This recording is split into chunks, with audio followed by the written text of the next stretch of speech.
All right, we're back. Last session of the week. Welcome back to the afternoon session for New York. Here on January 26th. All right, so just before lunch, we had a lot of excitement going on. Brad was in the middle of a trade that we were looking at. Brad, I see you say you hit TP. I saw that. Um, before we get to your setup, Brad, look at the original setup, which was the fair value gap here, which was a pretty large one, actually. That trade actually only delivered 1-to-1. Right? Where your exit was a 1-to-1 trade based on the risk required for the trade. I mean, it basically had no heat, but it delivered 46 points, and then it just kind of completely melted down. So that fair value gap did not hold up. Trade all the way back down. We're in this area now for the lower breaker. But let's highlight Brad's trade first. I know we still have people joining in, coming in late. But here we go. There was a fair value gap. Never traded back into it. But this big impulse candle, Brad realized he wasn't going to have an opportunity to get back in down here. It wasn't going to retrace further down into 61 or 71%. And so he entered right at the closure of this candle, or at the very opening of the next candle he was in. And based on that, we targeted equal highs as a draw on liquidity. And it pretty much just moved in that direction. He didn't have any drawdown, actually. There was zero drawdown. Now, he did get into profit and then saw it come back down close to his open. But as long as he didn't get scared out of the trade, there was a 1-to-2 trade available for him, and it delivered. So he was able to capture 28 points there. Congrats, Brad. Great trade there. Go ahead and take off these equal highs. We don't need that any longer. Also took out the high of the morning. So there was also, that was what, 11 o'clock.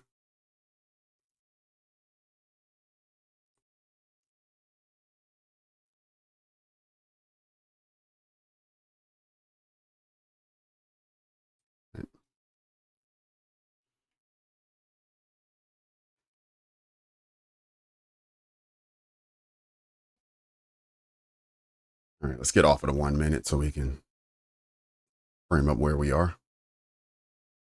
Mr. Silver, TJ. All right, most everyone is back. Mr. Silver, not sure I saw you this morning, but good to have you in the room.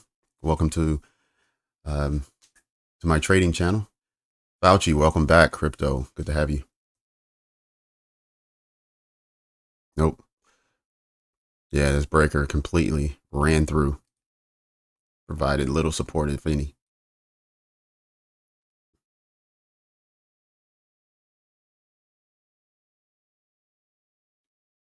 I think this breaker might be from the 15-minute. Maybe not. Hour? Nope.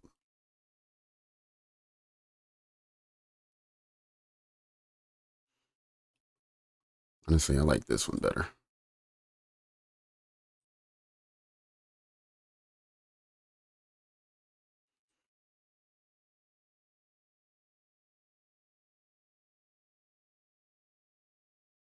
Yeah, that's what it should be.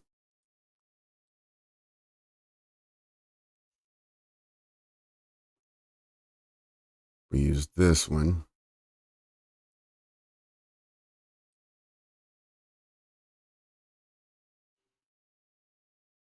All right, just take the last two. Just run with those.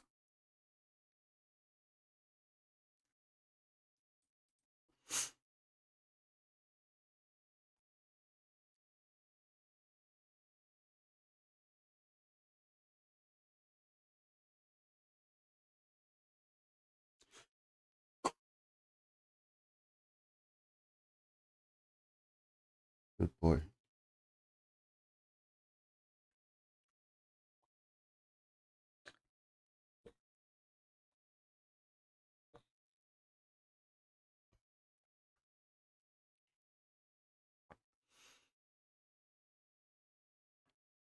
Okay, let me go ahead and throw back up those session highs and lows so we can see where the New York low is. right here at 517.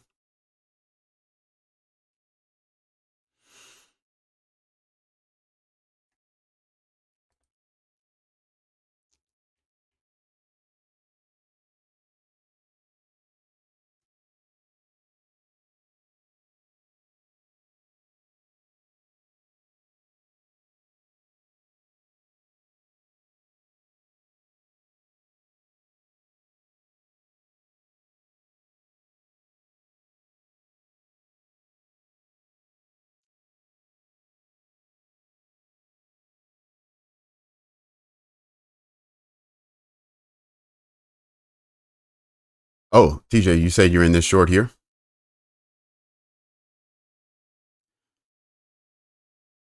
So you need 10 more points. Okay.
Midnight open, or nope, sorry.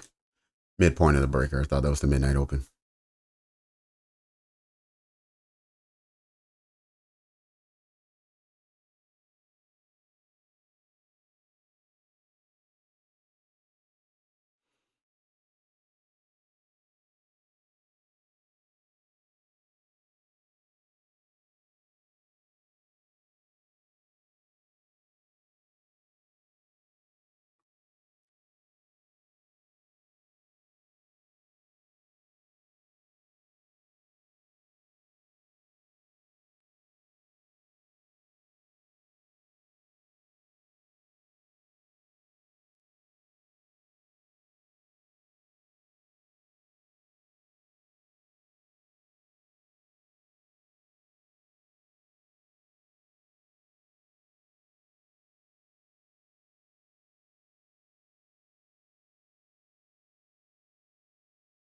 I'll make them both red for now. See if that works.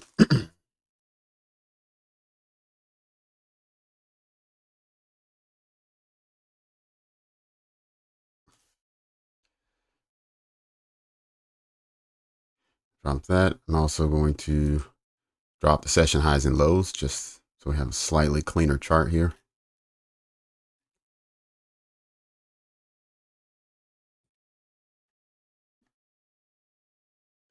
Just going to go to the 1 minute just for a moment since we did miss the macro period. Okay, it's just consolidated for the most part. We got a sweep of equal lows down here. These two.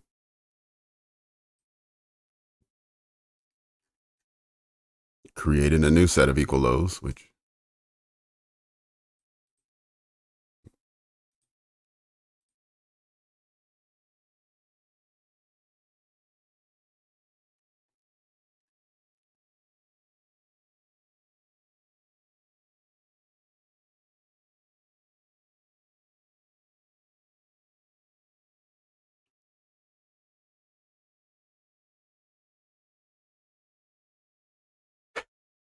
well, TJ, I hope that it does come for you. I hope it comes in the time frame that you're looking for.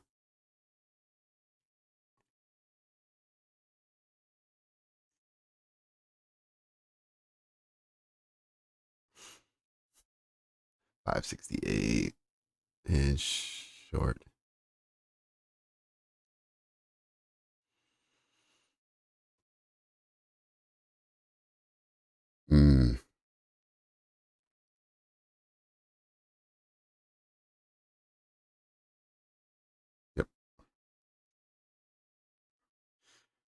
All right, so liquidity, if you're looking in the chat, someone just mentioned the liquidity at 460. Thinking he's talking about this down to the new day opening gap, or I'm sorry, the new week opening gap. So liquidity is sitting at 466. It was touched this morning right at 3 o'clock. I'm looking, I don't see anything else over there. All right.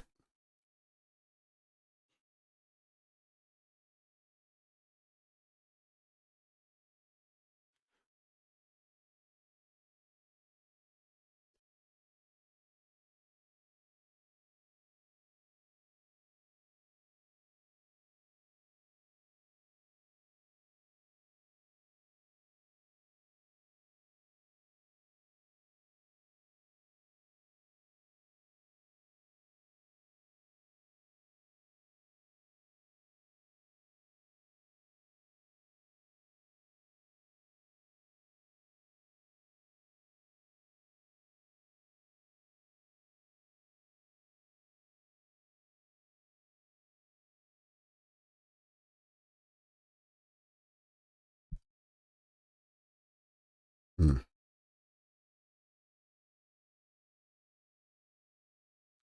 All right, ran these highs just now, sweeping liquidity there.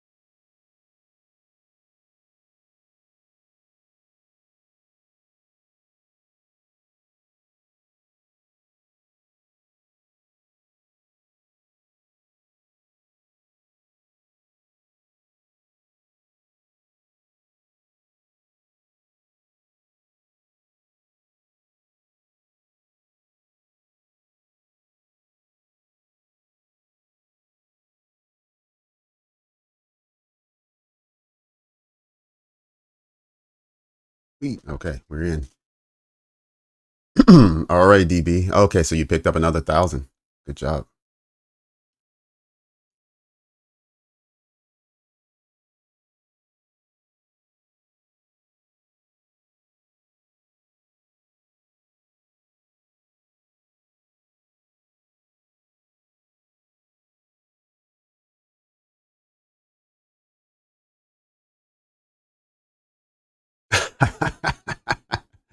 All right, I'll see if I can't get you there, TJ. Let's see what we can do.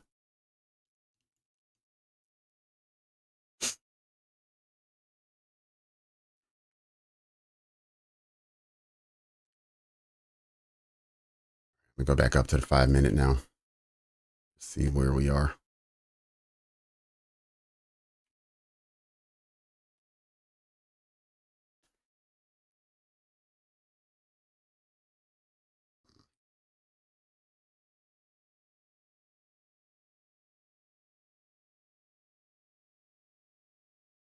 Okay, let's go ahead and put a marker here. Call it the lunchtime hour or lunchtime high.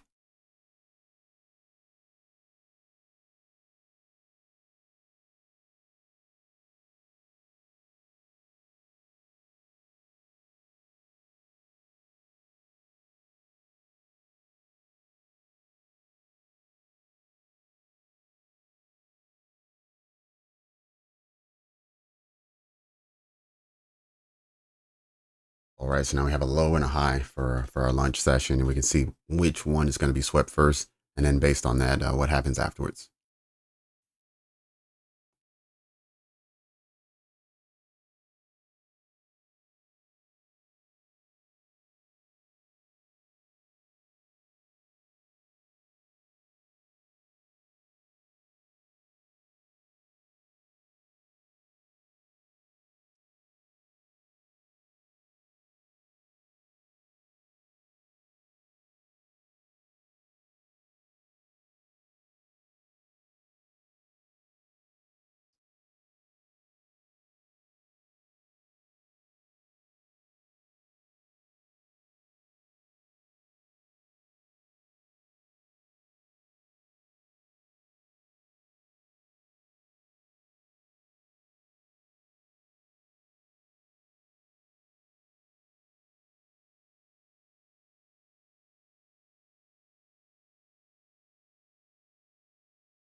Yep, 514 doesn't look too strong there. Just because when it came here, it beat it by just a couple ticks. So this lunch low, I know I had it marked before as equal lows on the 1 minute, and that's exactly why we expected to be hit, just because it had equal lows there. And on the 1 minute also, this previous low was equal lows, but their values are damn near the same. And so because of that, yeah, I see those lows getting touched really quickly.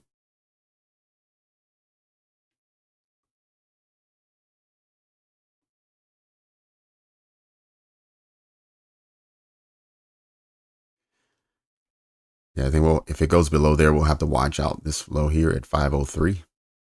But yeah, you're right. It could bounce below the 503, get into this breaker block here, which also has a handful of fair value gaps inside. And then we could see maybe potentially a turnaround there. We'll see. Let's check in. Let's check in on our other friends. See what they got going on this hour so far. We're almost 20 minutes in. All right, we can see the dollar basically didn't do a lot over the lunch hour. It just had internal range, so it didn't eclipse the high here or the low. It just kind of traded in between. Big sell off for the Dow, big sell off for ES, big sell off for Nasdaq. So we got a retracement on all the indices. Now the question is, will they find support in the fair value gap below them, or will they be restricted from the fair value gap above them? All of them are holding right now and around the same type of price structure, with the exception of the Dow, which is showing much stronger, much stronger today than the other indices.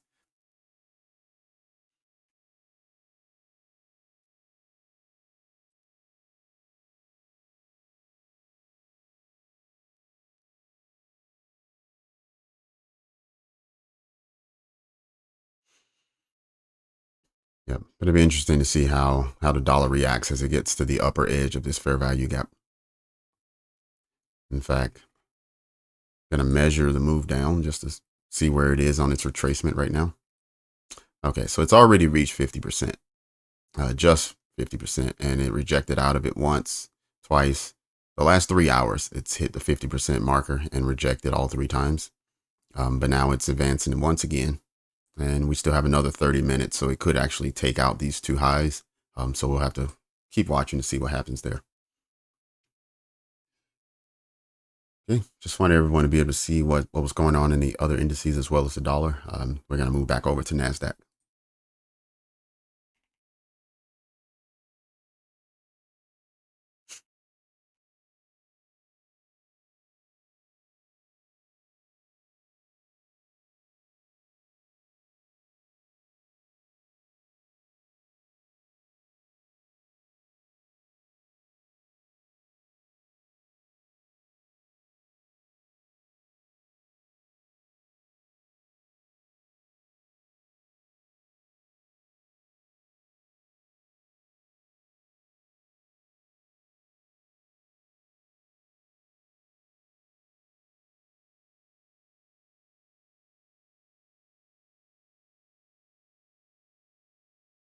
Oh, TJ, I have a Australian cattle dog.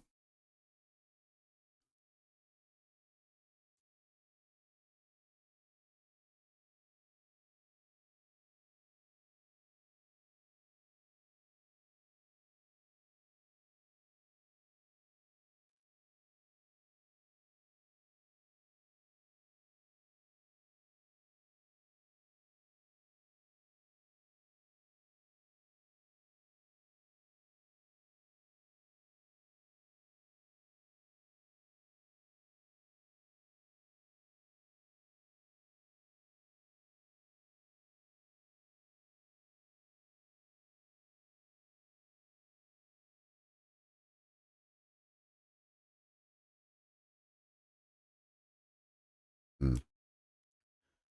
All right, look at this bullish candle here.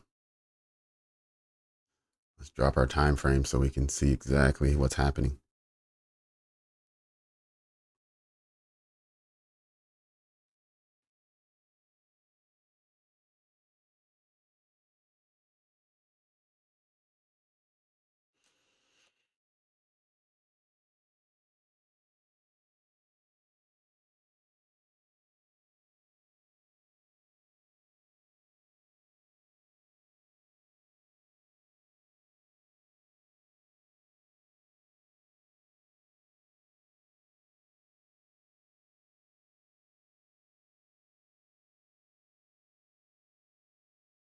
Okay.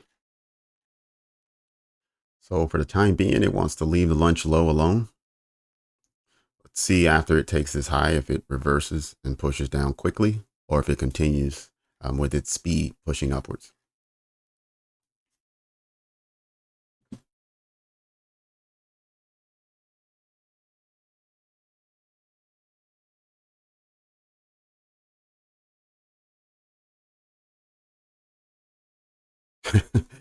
Yeah, well, I don't know, TJ. He has a lot of energy. I'll tell you that. I struggle with his energy some days. But you're right. He's really smart, and I mean he's a good dog. I like him. He just turned a year back in December. When we rescued him, they said he was half German and then part Pomeranian or something like that. And got a DNA test, and it says he's Australian cattle. And then when I look at the photos, he's absolutely Australian cattle. But I think there is a mix. I mean, there's some small, I think German Shepherd, Rottweiler, and Pit Bull.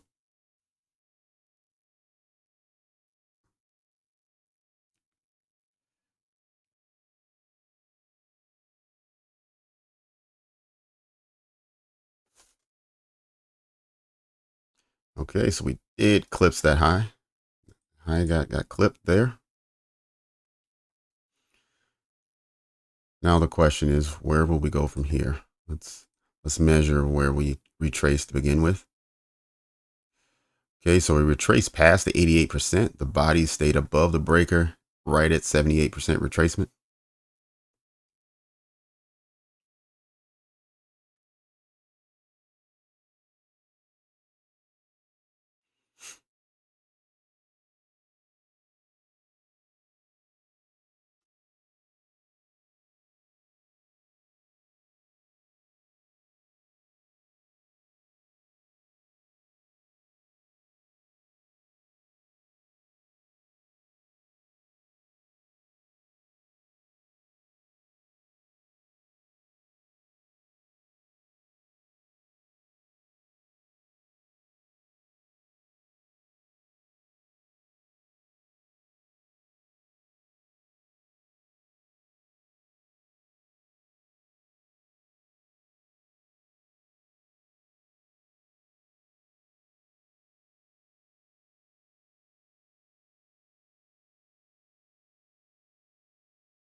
Hmm. All right, so back to the same entry as the early long from just after 10 o'clock. Okay, remove this. Trade it back into the fair value gap. Made a new high.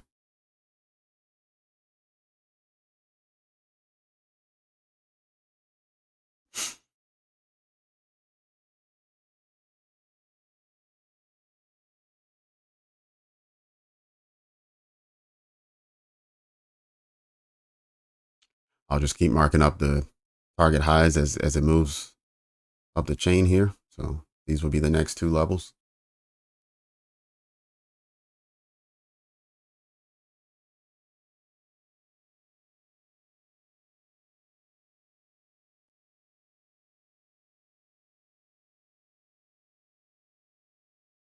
$12-point stop loss here.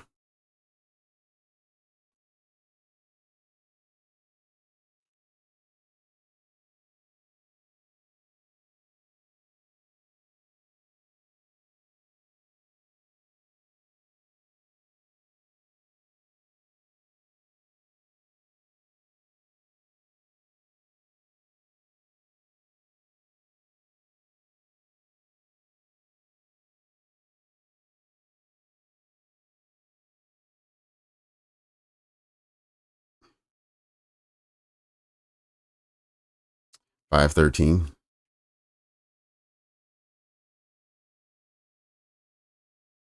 Oh,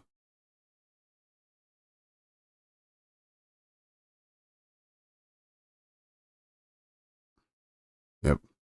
Okay, so you were looking at the midpoint of this breaker. Okay. Yeah, it got close here. Got really close at 1 o'clock. Exactly 1 o'clock. It was really close to that level. Everyone remember, this is Friday afternoon. So nothing's guaranteed if the weekly objectives have been made already. Of course, we don't know what the weekly objectives are, but we do know the all-time high price has been put in this week. We know also today we've already retraced and on the other indices taken out yesterday's high as well as Wednesday's high on the Dow. Let's see, Nasdaq is probably not going to take out yesterday's high unless it just starts moving immediately, because we're going to be looking at reaching 750. So another 200 points up, which I'm not sure we're going to reach today. So just keep that in mind. This is Friday afternoon. We have had a pretty solid week.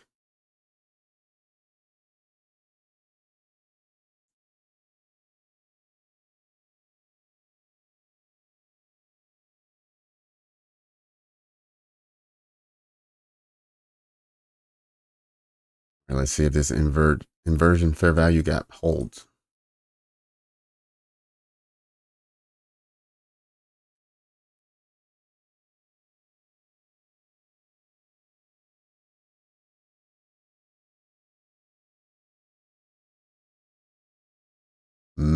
Wow, the last second it pushed all the way down.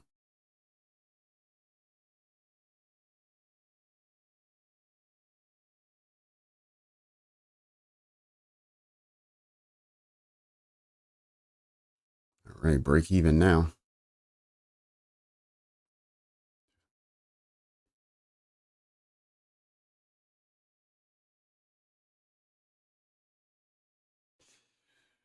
Big bro, we are not at, nope, we're not in a trade.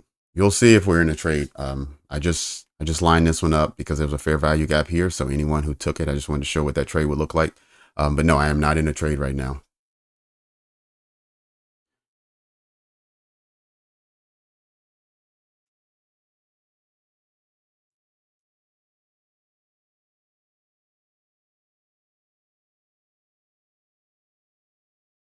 Come on, TJ, patience, patience. Because once you get funded, you still want to have that patience. You want to be able to display that skill. So just hold in there.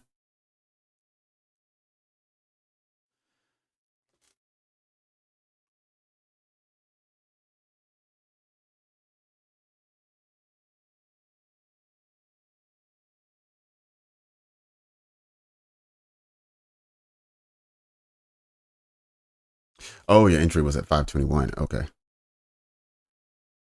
Sorry, I'm late. Reading the chat. All right, got it. You wanted to get right in here at the breaker.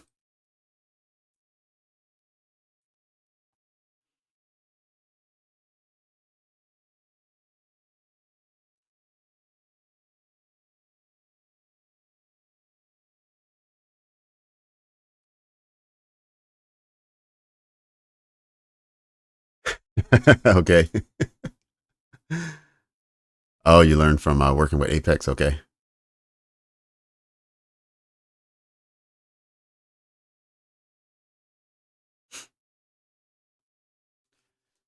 Okay.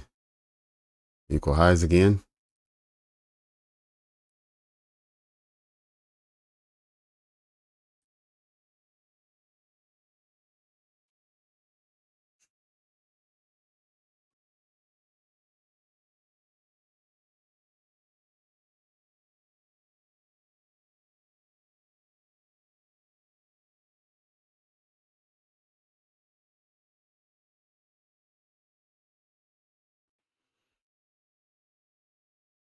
All right, try this again.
It's 1-to-1. Okay.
Right, 50% retracement again.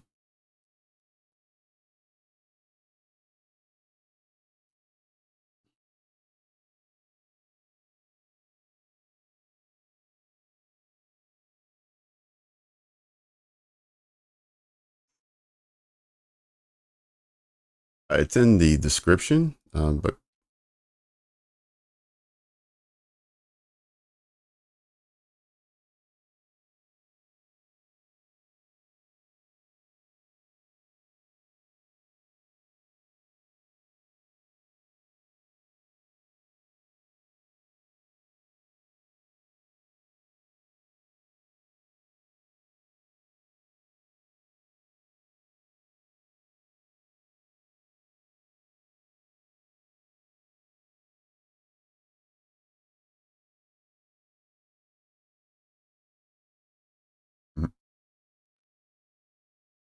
oh, oh, okay. And 2 candles. I wasn't even paying attention. So I already swept those equal highs.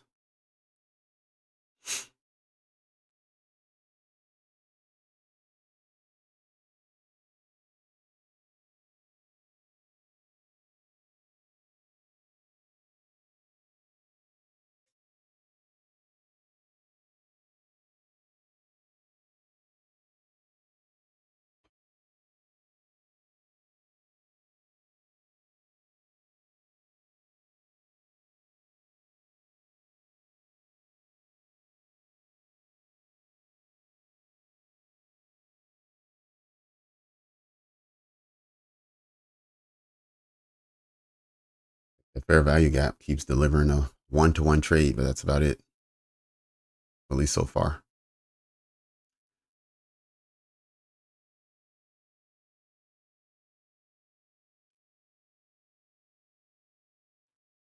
The volume gap. Let's see. Let me find it.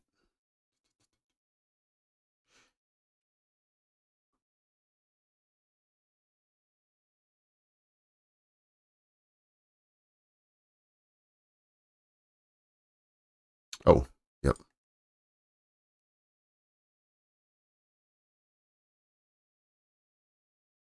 Kind of been invalidated, but it's here.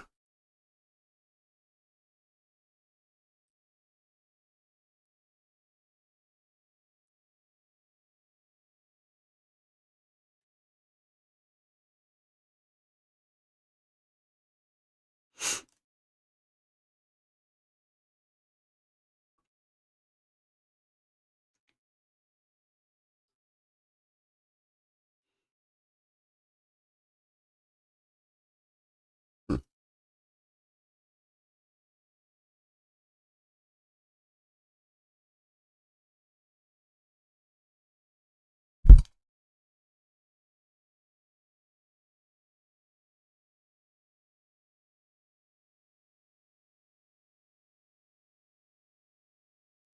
Okay, so far right now we have all indices bullish for the last several minutes, and for the hour so far showing bullish. But we also have the dollar showing slightly bullish for the hour, but its range is extremely small. So dollar seems like it's still on lunch, hasn't woken up yet.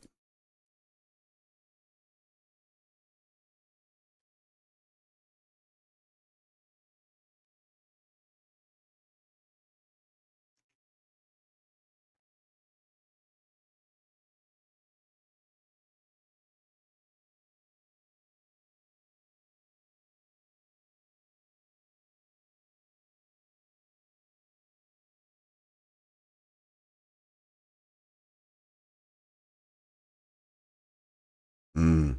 Okay, you started with options, TJ. I don't know how I missed the option bug, but it seems like a lot of people started out with options or at least interested in options.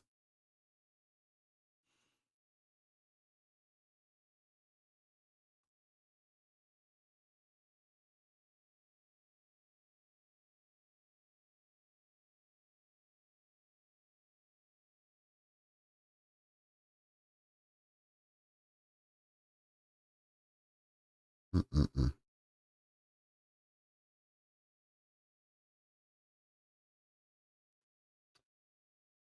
Right. Let's kind of move this out of the way a little bit. There was a fair value gap here. We'll see where this candle closes as to whether that fair value gap is still valid or not. And we're right back at the opening, the beginning of this setup.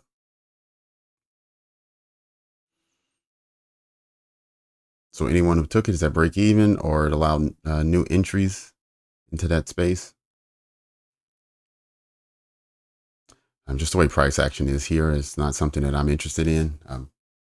But the trade was there, so I just wanted to make sure that we were looking at it and seeing if it was delivering any profits.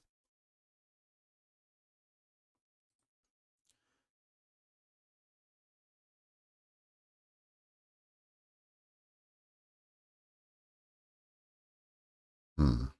Okay. Relative equal lows here. 1, 2, 3, 4. Now the fifth. There we go. Broken. Inverted fair value gap. Will it hold?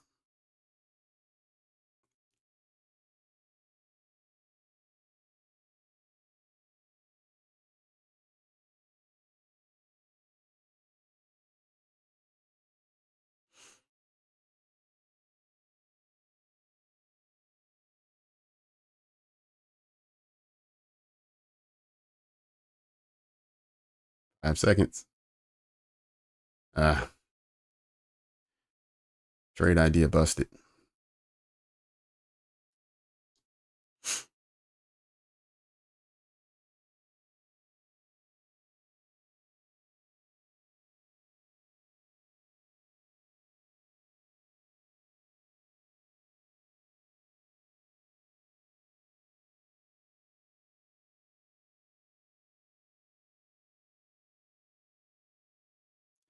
All right, these equal lows. Also the lunch low.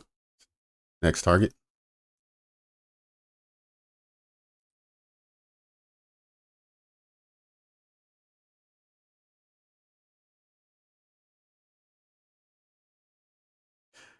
Yeah, I hear you. That is a massive candle with, you know,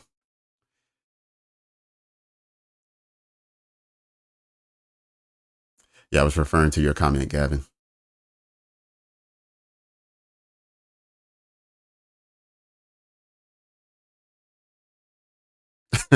All right, Loot, I see. That's how we all are in the beginning. I don't know why we all walk in with cash to trade on the first week, first month, first day sometimes.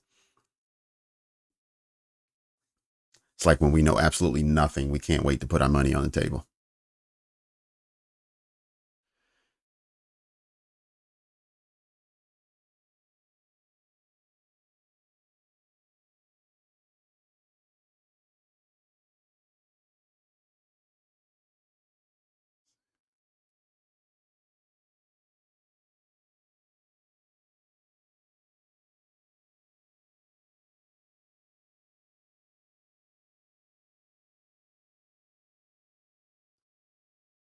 Okay, look at the reaction to the lunchtime low sweep.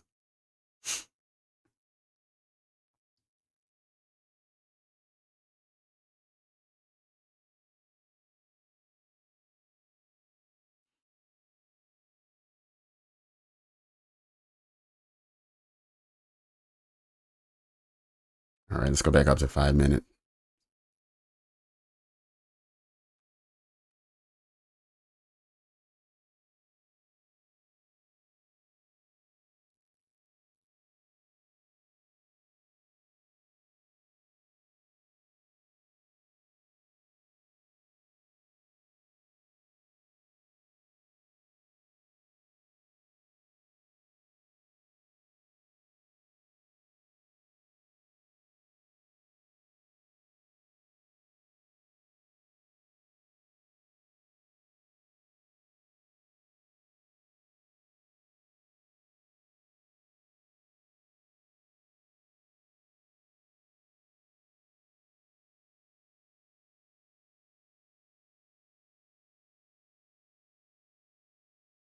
All right, so 100-point sell off over the lunch hour.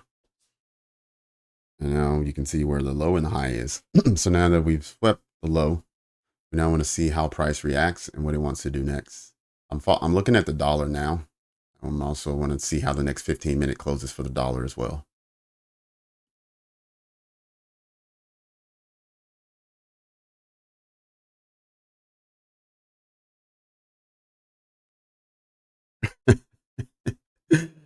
I agree, Brad. When you trade real money, oh man, it's its own animal, and we all do it to ourselves. We start off that way.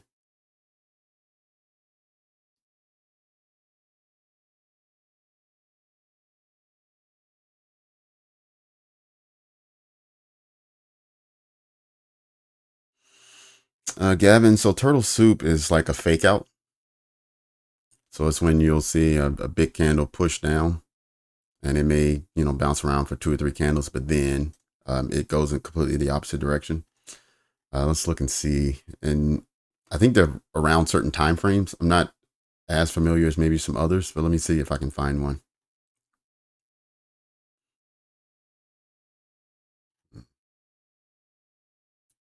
I know a lot of times they happen around midnight or around the lunch, the London Open.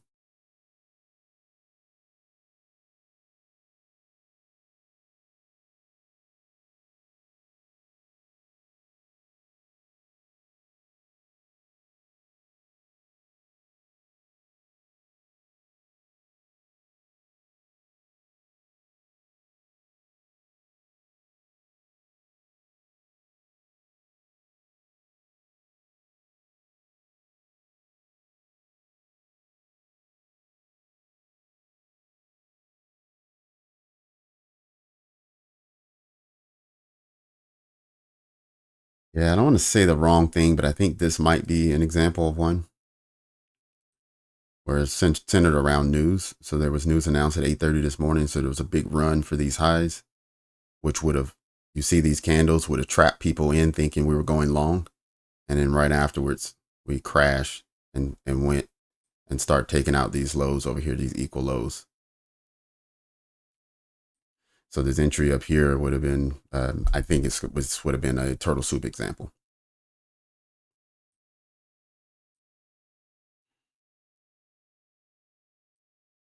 But let me see if I can't find you a video that will help you out.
I think also here, this might have been a good one, right? Well, we had a high here. It went up, tapped above it by a couple points, and then crashed down for lunch.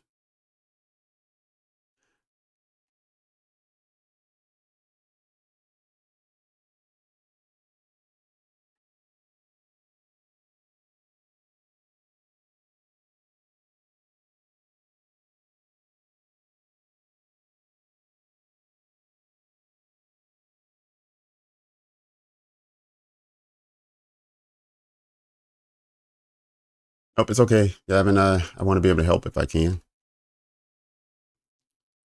Here you go, Gavin. Check out, search for this title here, without the number, obviously.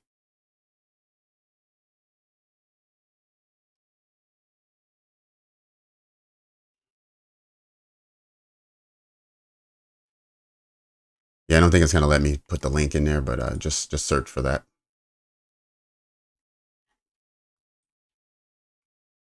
Oh, here it is. There's a link. Oh, I see what the difference is. So if I put it into, if I go to YouTube's page to the chat, it'll work. But if I do it on OBS, it won't put the link in. All right, it's good to know.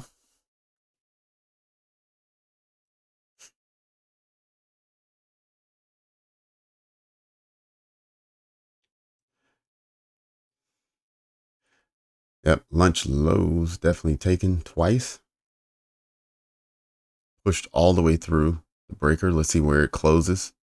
So we just started a new candle.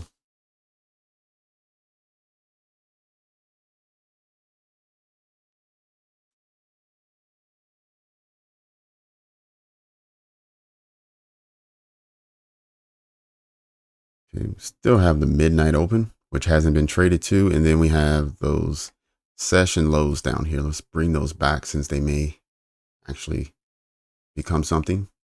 So we have the Asia low down at 483, London low at 466. I think London's the only one that we have not touched.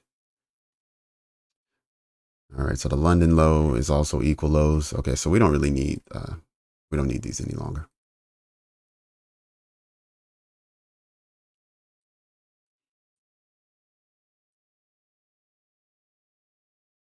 Back.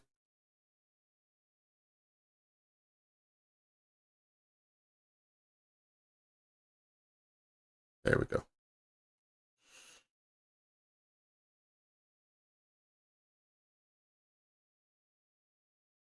No problem, Gavin. Yeah, don't feel like you're distracting me. If I feel distracted, I'll let you know that. Give me a few minutes and then I'll send it back to you. But otherwise, if anyone has any questions, don't feel shy. Don't feel like your question is too elementary for the rest of us. Just go ahead and throw it out. It's probably something that we can do quickly while we're still looking at the charts.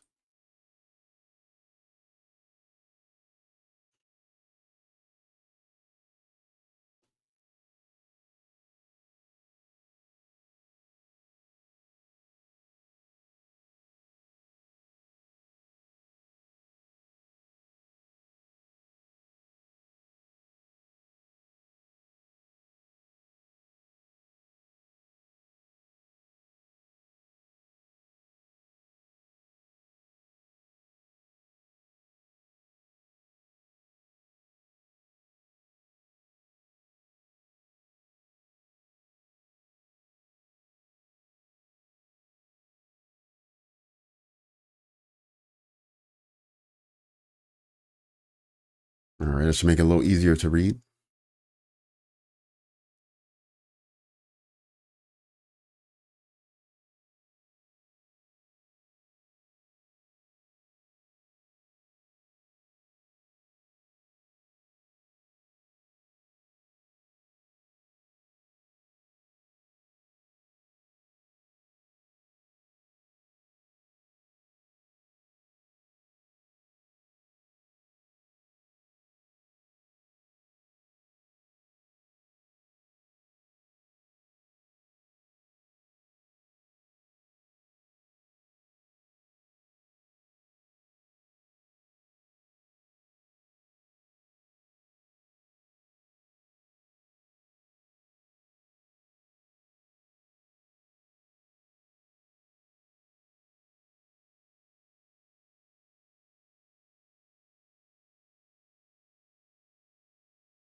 All right, let's go back over and just make sure that nothing crazy is happening over with the other indices. Just want to make sure everyone's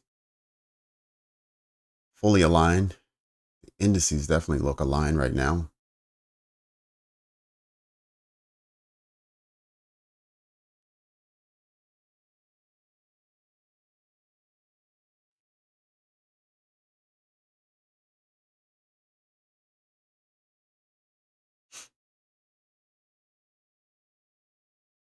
$10 lows have been swept on S&P and Dow, quite some time ago. Actually, a couple of hours ago. It's just now being touched on Nasdaq, or getting close. The 10 o'clock low is right here at 503. Looks like 50, yeah, 504 and a quarter. So yep, already been swept. Just swept recently. Hit that so everyone can see. Got it by a tick or two. All right, we're gonna drop this lunch low since we all know that it's been taken now.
Previous day low.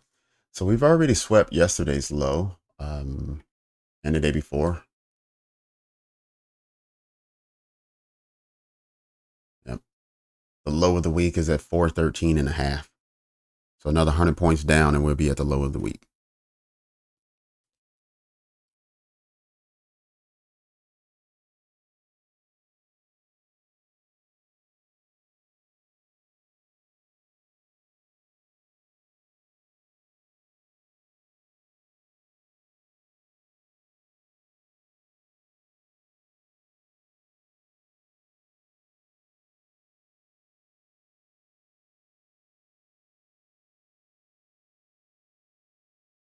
Triple highs right here.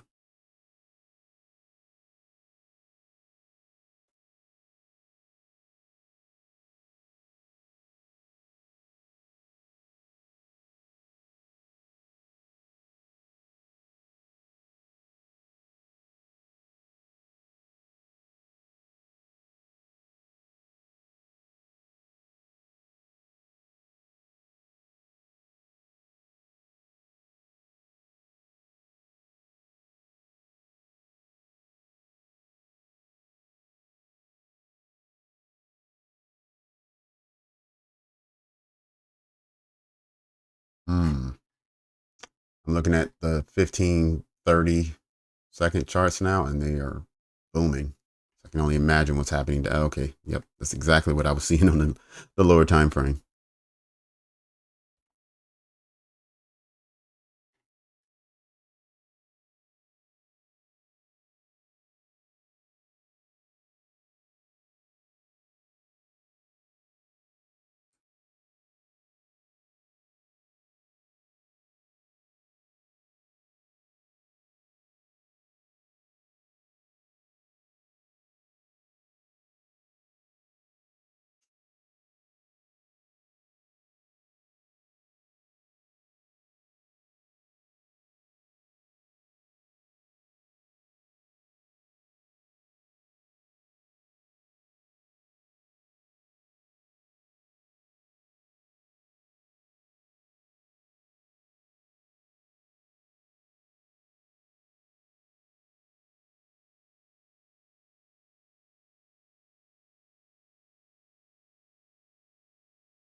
Stretch out 540.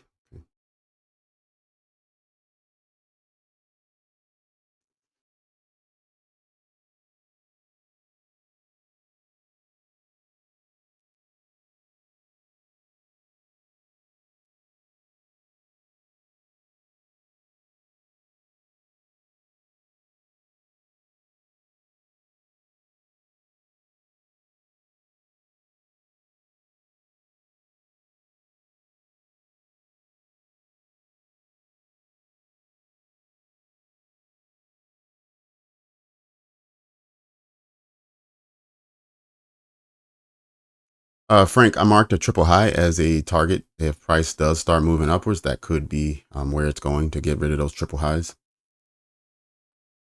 So if you see some bullish momentum, that's likely where it's going.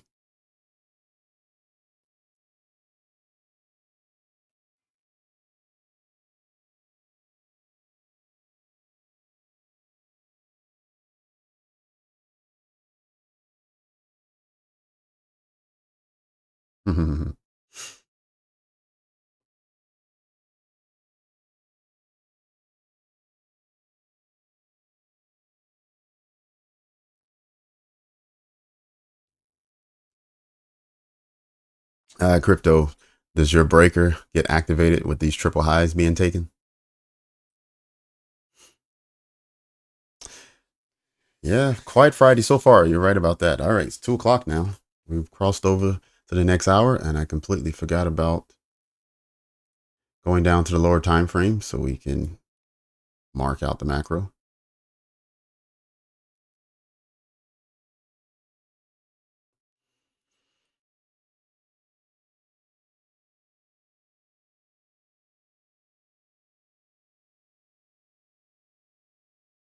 Inside of the macro, we have swept lows and we swept highs.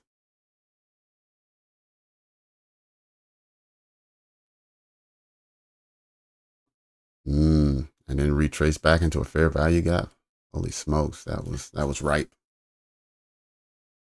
I wasn't on the right time frame to see that. That was right.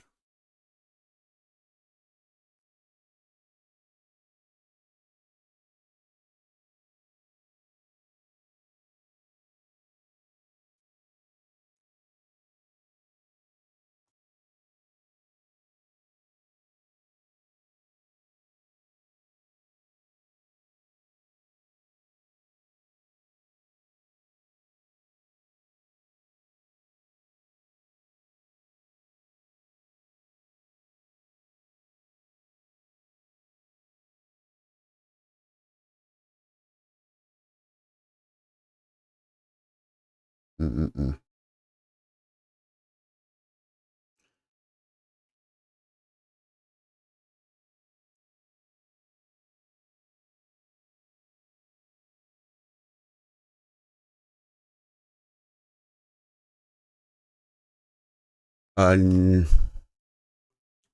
Not necessarily. What you want to do is you want to enter when price returns to a fair value gap. So a fair value gap that's already available, like when this one was created after this candle at 158, 159, and 2 o'clock. Either of those candles would have been a good place to enter.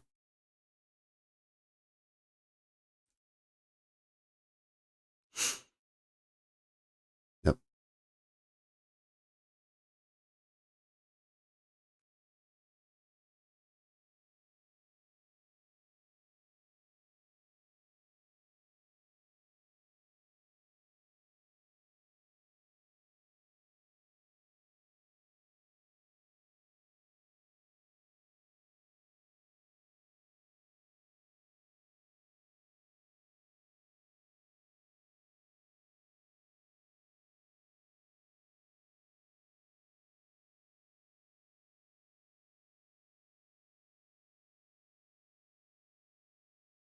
Mm-hmm.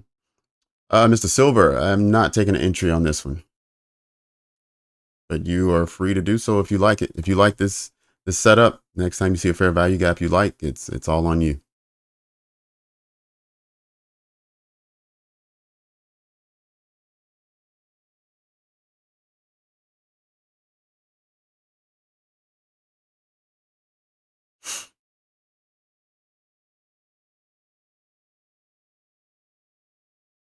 You went long at 516, took a scalp at 525.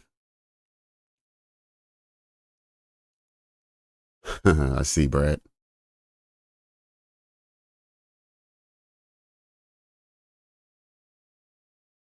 Yep.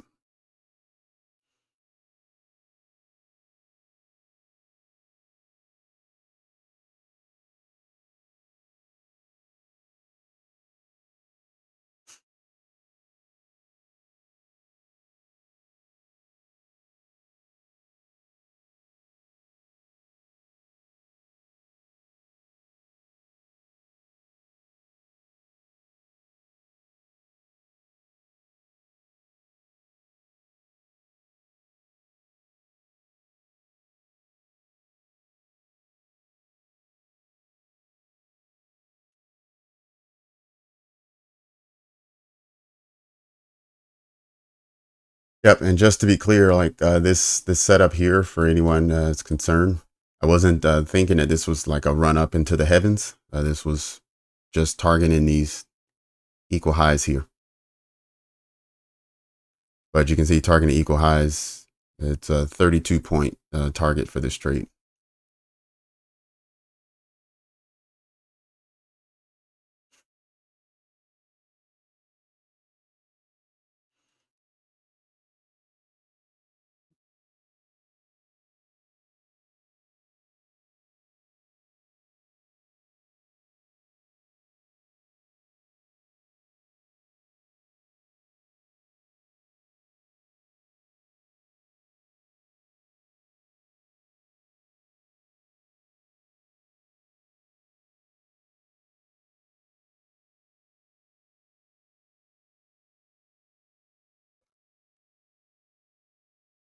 Go back to the 5 minute and see where we are. All right, we'll need to see where this candle closes in the next 2 minutes and whether there's a fair value gap still here.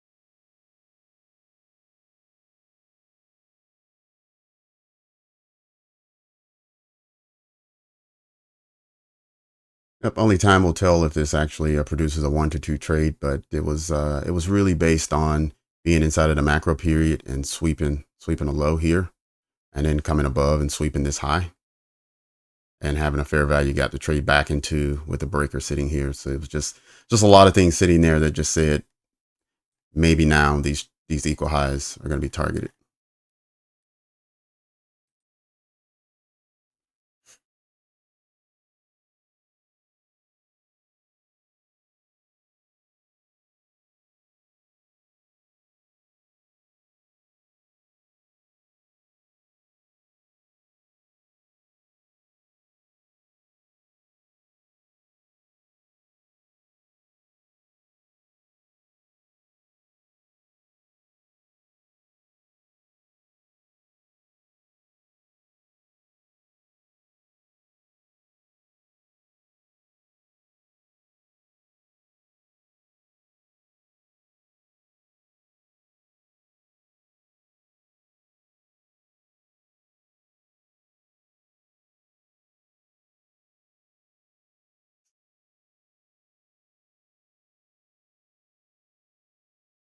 Right.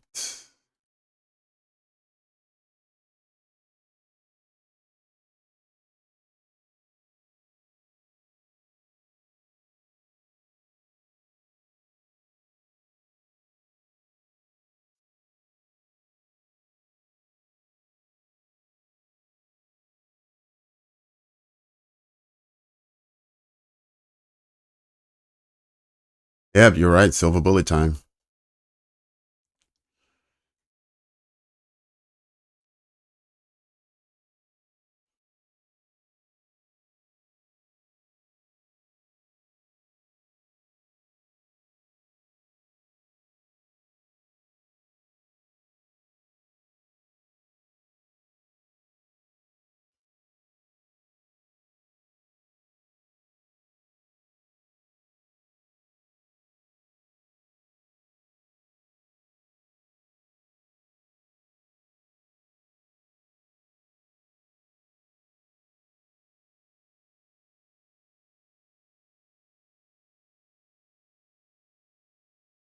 1007 or the 1018. Let's see.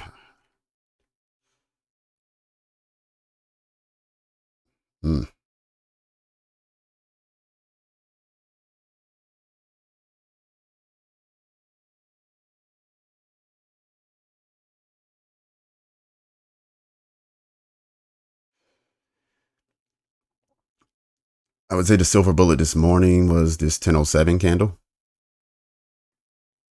It would have been 1007, and the target would have been, I mean, it could have been as easy as this one, 550. But then it could have been any of these others as well.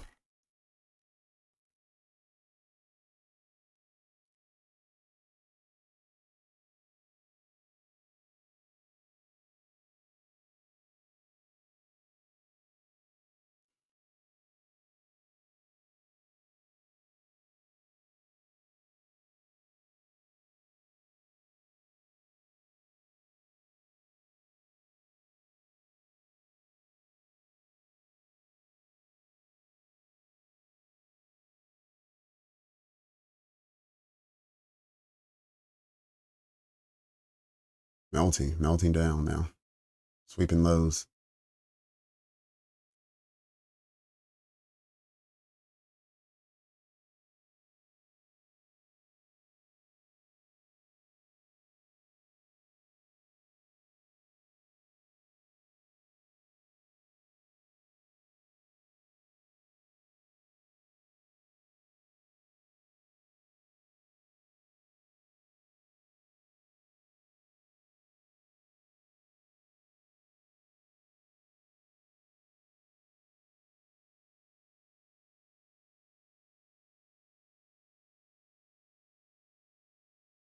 %50 retracement. Let's see now how it reacts and whether it still goes for those equal highs.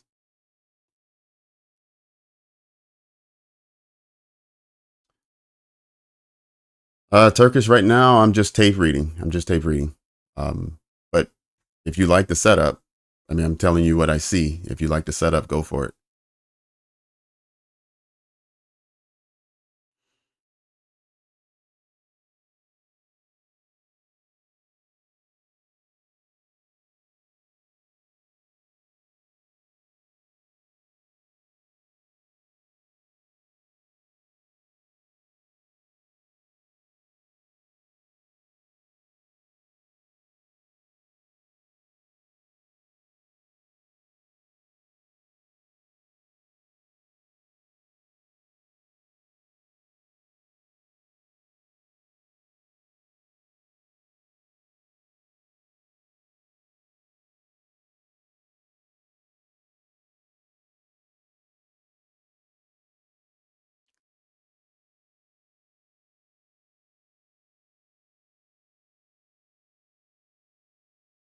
Mhm. 1018 long, 518 up to 575. Okay, yep. 1018, I think that was that doji candle on the 1 minute. Yep. Yeah, so you got in pretty good. You got in at 518. I think Ray got in so far as the positions everyone was putting in the chat. I think Ray got in at 510, I think. So he had the earliest position that I saw. I think I was in later than you. I was probably in the 520s.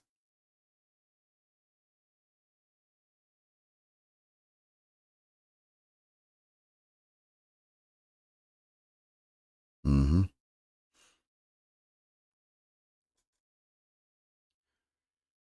Yep. So Turkish, yes, I'm tape reading right now, and what I'm doing is I'm trying to when I'm not actively trading, I'm trying to show all the opportunities for those who may not see it as easily, and then it's up to you to decide which one matches the way you like to trade.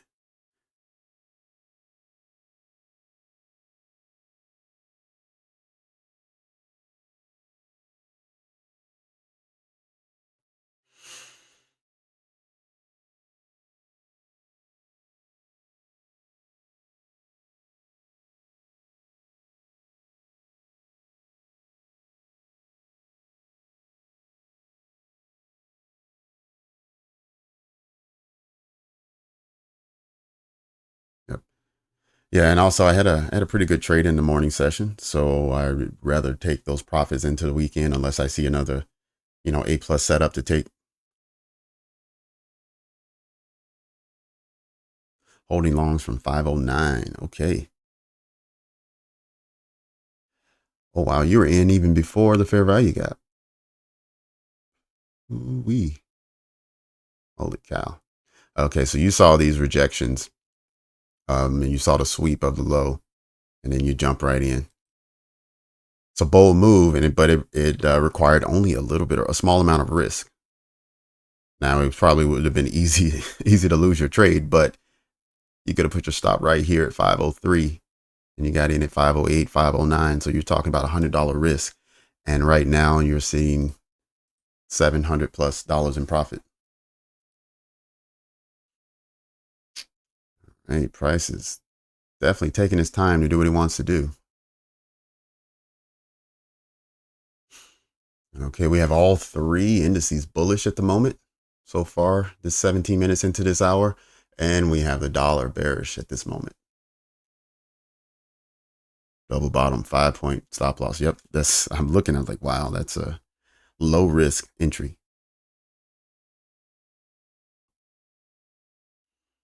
And then when you get this sweep of this high, then potentially if things start to look weak, then you can target to come back and get these lows.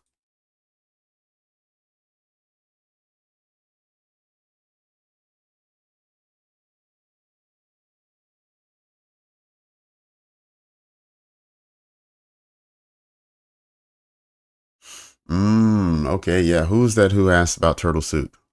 Who was that earlier? And I sent the link over.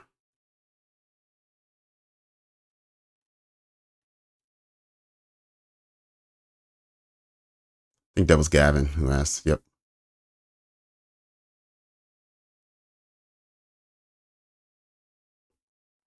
Yep. Just dipped a toe in the water and ran the other way. Water was too hot.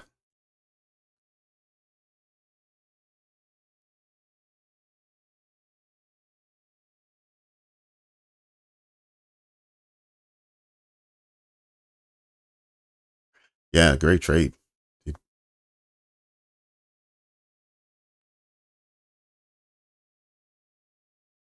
Nope. No, I don't, Frank, but I will put them in there this weekend for you. I'll go ahead and put a few examples of each one in there. Maybe I'll make a note of that.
They're coming all the way back to entry, it looks like.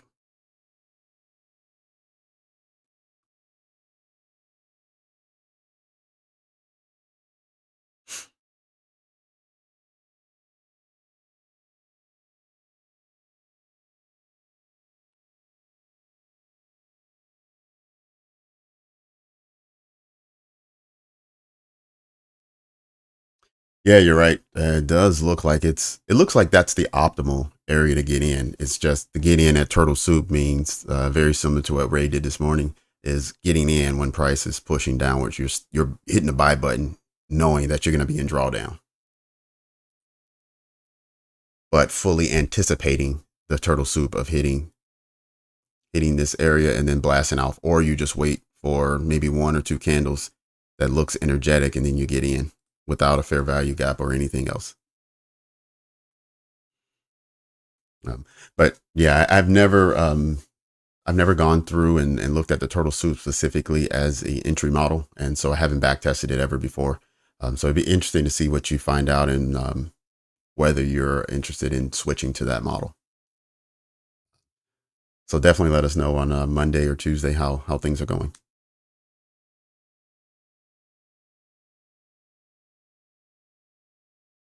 Yes, make daily pay with me. The Discord is free.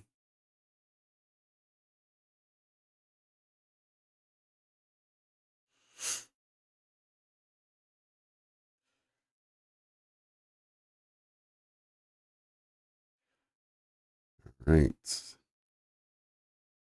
see if it takes out this high.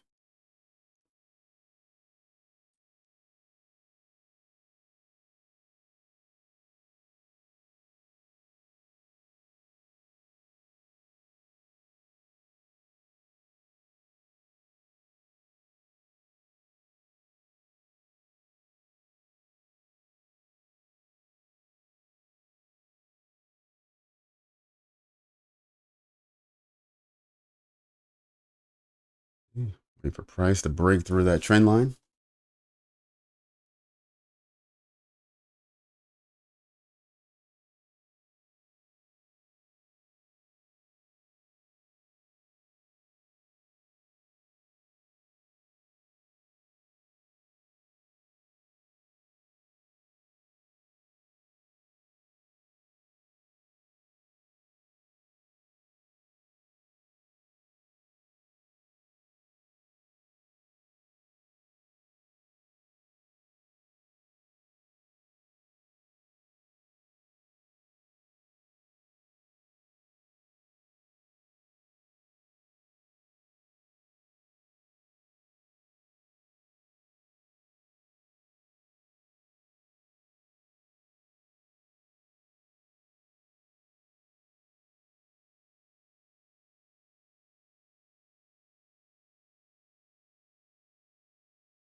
Hey, why is price getting hung up here? Let me see what's going on. This is odd because the same thing's happening on all the indices as well as the dollar. And indices are all three bullish, but rejecting from a higher price, and the dollar is bearish, but rejecting from a lower price. All right, let's see if we get this trend line broken so we can feel more comfortable about where price is going.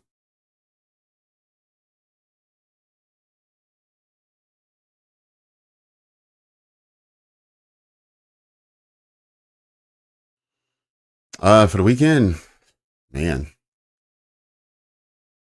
nothing major. I don't have any big plans. I do have meeting up with some friends on Sunday. Outside of that, I think I'm gonna spend a good portion of the weekend just back testing, going back through some of the trades for the week. Also cleaning up well, not cleaning up, but maturing the Discord. The Discord still needs lots of work, so I'm planning on adding some things there. Also catching the 49ers on Sunday, see how they do. That's about it, at least for what I have now planned.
Mhm.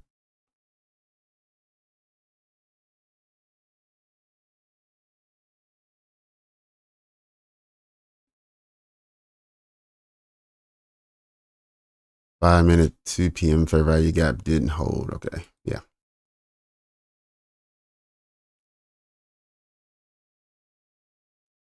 Okay, we got to open up on the other side. Will it continue?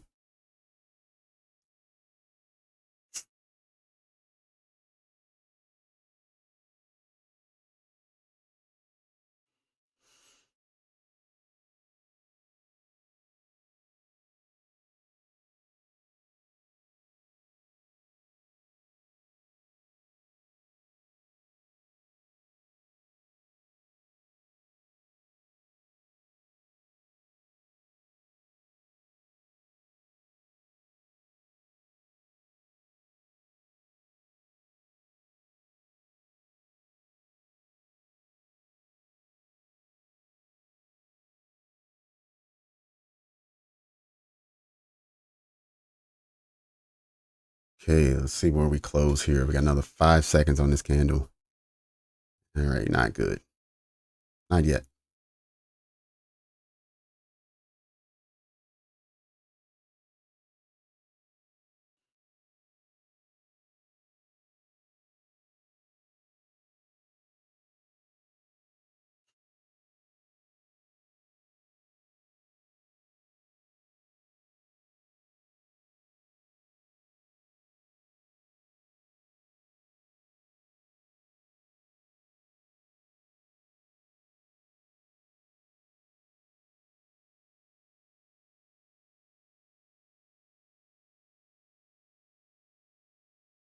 Hey, those equal highs look to be protected for now.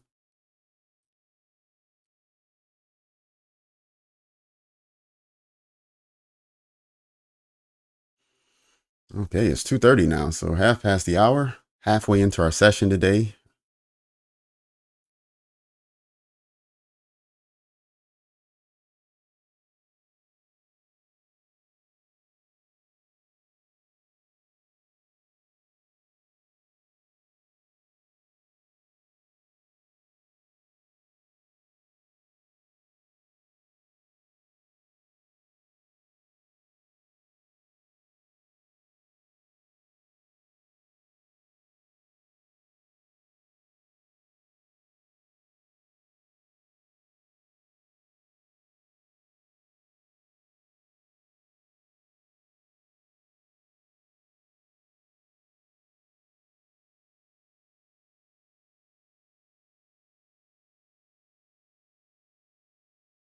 Let's see. Anybody in a position? Anybody in the room in a position right now?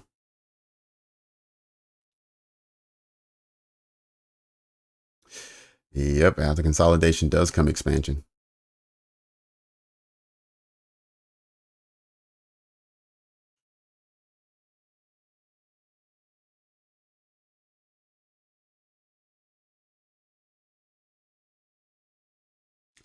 See if we can't break through with some energy and speed. Try to get above this most recent swing high.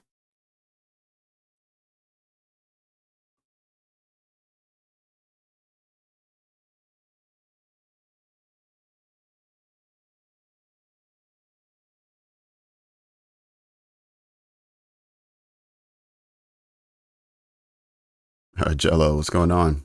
Haven't seen you in the chat in a while.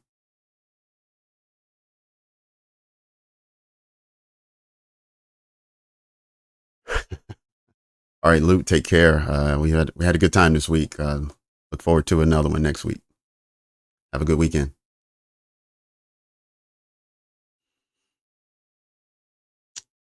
Doing good, Jello. How are you? Trail stopped at 514. Ugh, okay, getting close.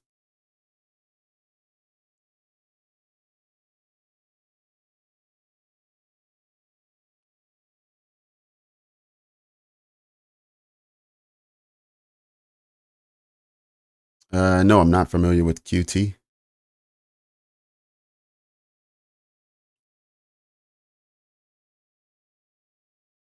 All right, Jello, I appreciate you. I really do.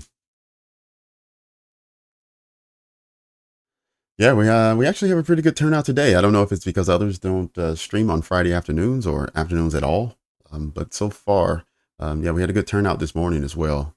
ICT screwed us over earlier in the week by deciding to live stream.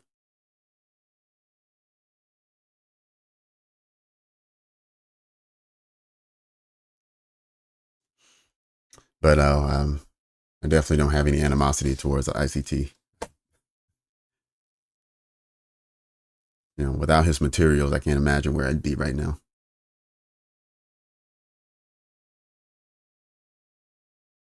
Hmm. All right, finally a failure below that fair value gap. Back to origin and entry. 50% of the breaker. Just touched 50% of the breaker. Let's see now how price reacts now that it's touched it.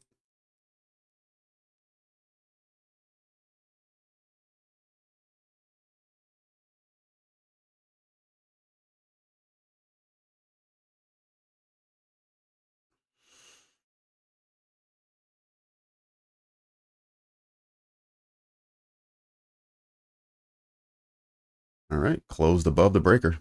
Traded halfway into it. Still closed above.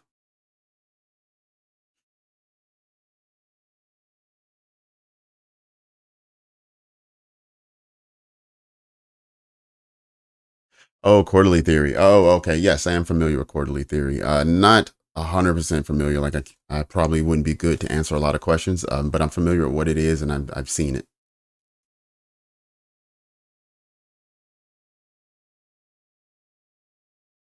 Oh, all right, Clinks. Good observation and a way to hold your trade and not lose your position. Oh, okay. All right, Jello.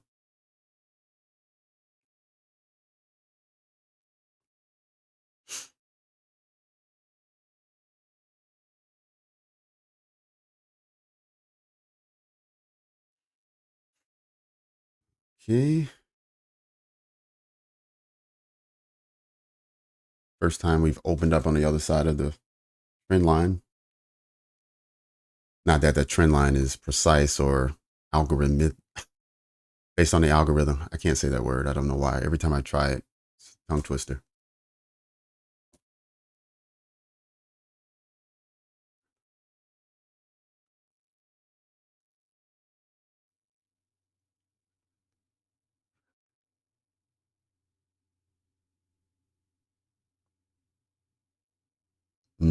Okay, DJ or Deepak.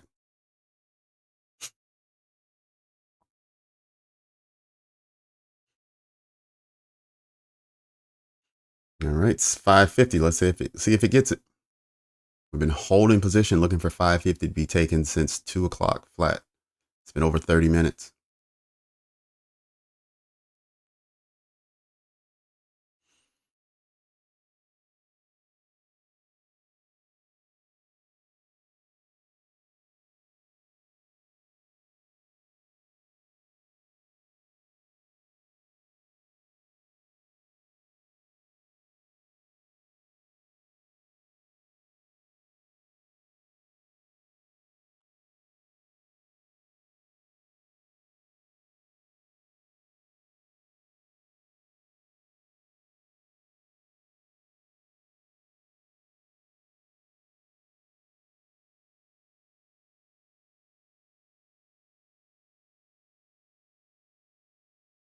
Not at all. Boom, look at that. Was there somebody in the chat that said after consolidation comes expansion? Did somebody say that?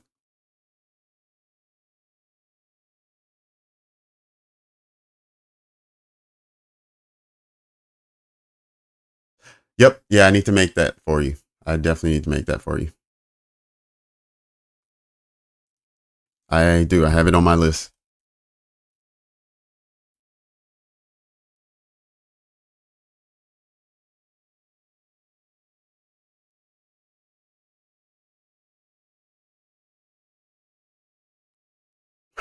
I know you did, Crypto. I know you did. Just wanted to make sure everyone knew that you said it.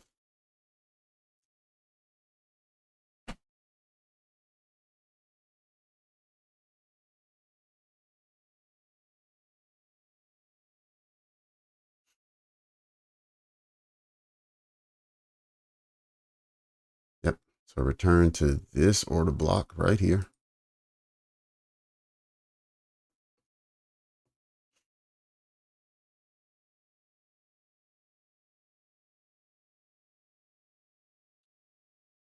Then we'll take this one.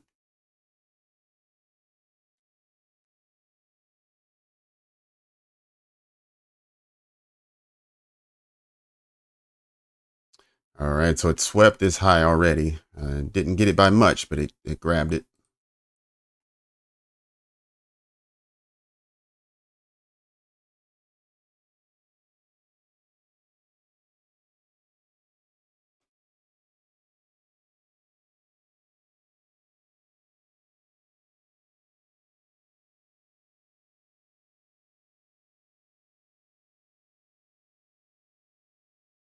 I'm not saying sell now. Absolutely not. I would not be looking for that.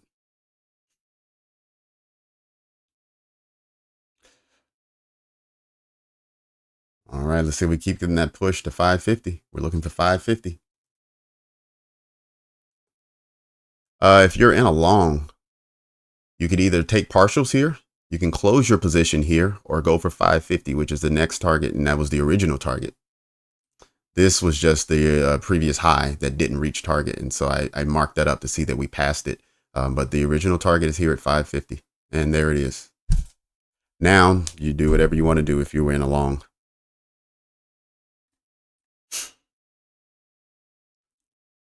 All right, so anyone who missed that setup, this was it.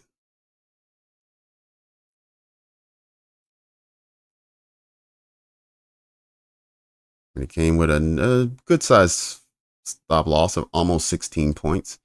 But like I say, if you have to take that much risk, then make sure you get your reward and get a 1 to 2 trade. And so always look for that. 550 is just what the previous high. To get a 1 to 2 trade, you needed to get to 551.5. And let's look and see where we landed. This candle's high says 551.75, so it gave you an extra tick, one extra tick. So it still delivered that 1 to 2. And now it's going even higher. But for everyone who wasn't in, and I remember when it was over here, people were saying, hey, are we in this trade? Are we taking it? And I said, well, I'm not taking it, but I do want to highlight where the opportunities are. And this was a good setup. And I told you why it was a good setup based on this liquidity sweep at 150, between 150 and 210. And then it took the high, leaving a fair value gap inside of a breaker. And it matriculated all the way back down through the open. And it only went as far as half of the breaker, but you still had all this room down here. It never touched. So the only people who was taken out of their trade are those who moved their stop loss as it was coming down, or those that when it came to break even, they said, you know what, I don't want to take a loss on this.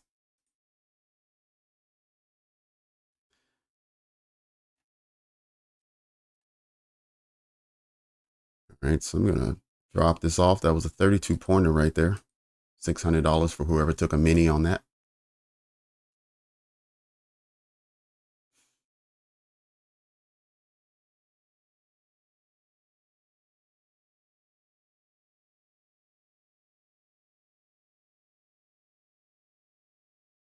Oh, you just made a 3-minute bullish breaker. Okay.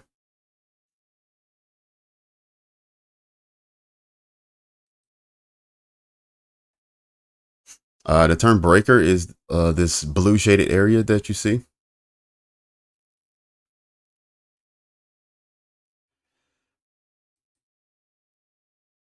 I'll show you. So here is a breaker on the 5-minute, Frank. It's this section of candles here, these three. I'll tell you why this is in a moment.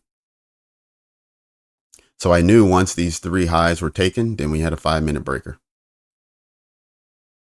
And now we have a 5-minute breaker, and in another minute, we might have a fair value gap inside of it. Okay.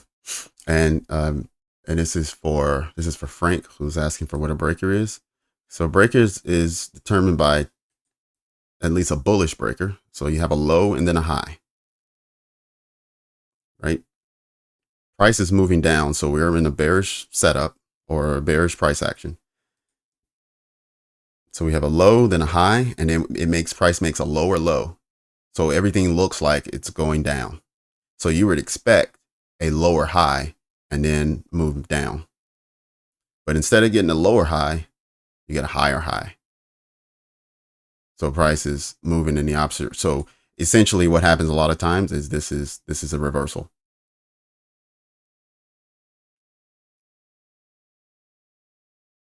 And so a breaker is low, high, lower low, higher high. So a market structure shift, you look for a retracement back in, and then you're long.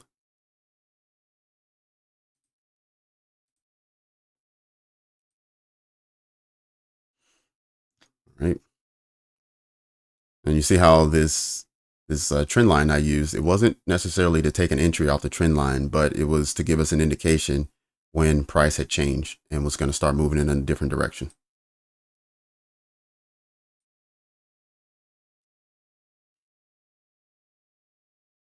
All right. Quarter till power hour.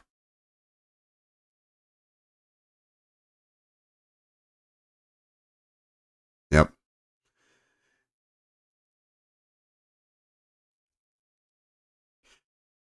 It's a huge bearish fair value gap we're in on the 15 minutes. So that lunchtime drop in price created a lot of resistance that for price to continue to go up, it's going to have to fight through all of that, including a new day opening gap in the center of it. We'll go ahead and measure this just in case this is just a retracement.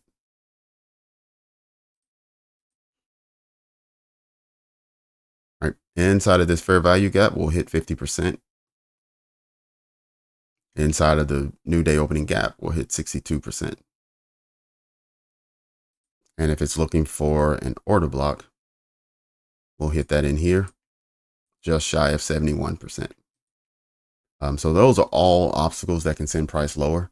So if you are in a long or you're thinking about going long, either have some partials mixed in there somewhere, or at least know where and when you need to move your stop to break even.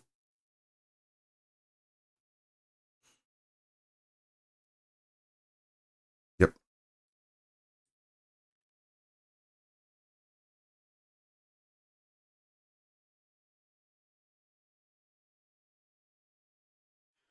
But yeah, you're right. This 504 was also a level over here. So this is on the 5 minute, but obviously if you move up in time frame, this was several hours ago. So this is going to be a point on, you're going to at least have equal lows on multiple higher time frames. And just like these three highs were a target, these equal lows will be a target for price as well. So if we get up here and we start seeing things turn around, you best believe 504 is where we think it's going.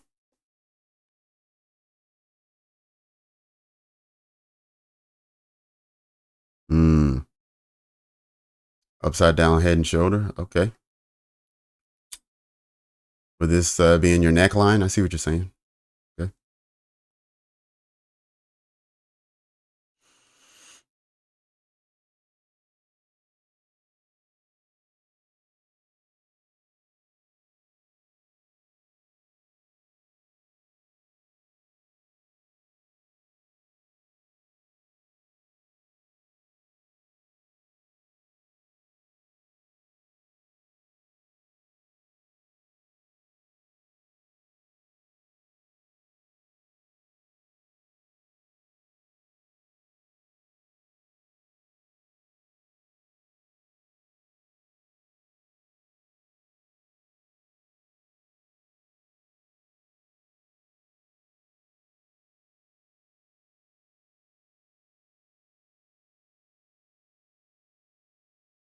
And while we got a little bit of time, let's take a peek over and see what everyone else is going through. The dollar we see reached 62%, and now so far is selling off. Not exactly what I was expecting, but there it is. I thought the dollar might dig a little deeper into this fair value gap, but it just went exactly to the edge and then start breaking down. And then we have all indices pushing for higher prices. And they're all in fair value gaps on the hourly. So we need to continue to monitor just to make sure they break through that and close above. So we have another 11 minutes to see where price lands on all three of these indices. So we will check back on them to see where it is. And that will head us into power hour, last hour of trading for the day, for the week.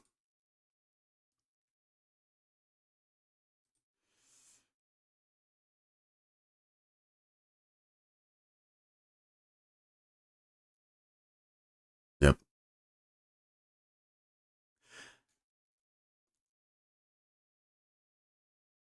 Banked another 1,000 off of 4 contracts. Oh, crypto.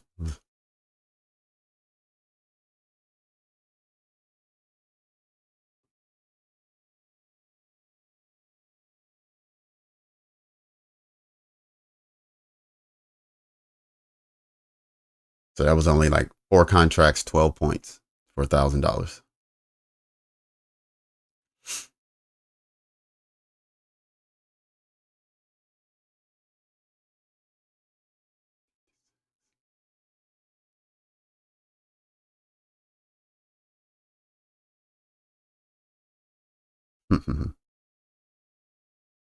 Unreal.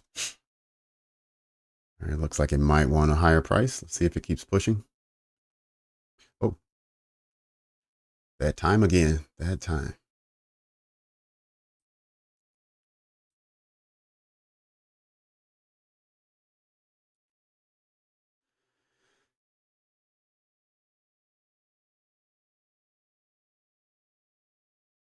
We're just entering a macro. We can reasonably expect this high to be swept.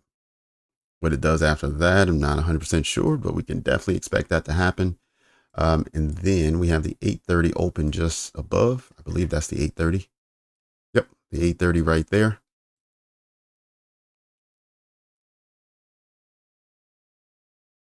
See, highs are swept. 830 pushed through. New day opening gap now.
Absolutely, crypto, especially with the week you've had. Why take that risk?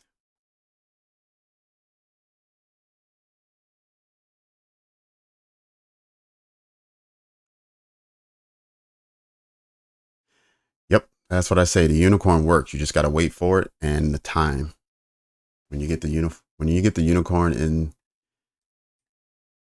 inside of a macro, it works. It absolutely works.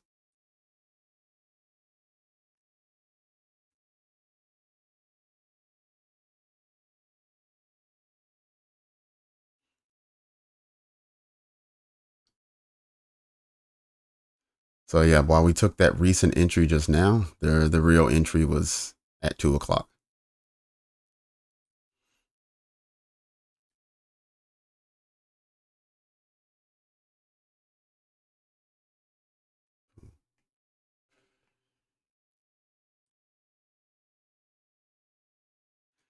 All right, new day opening gap, sending price lower now.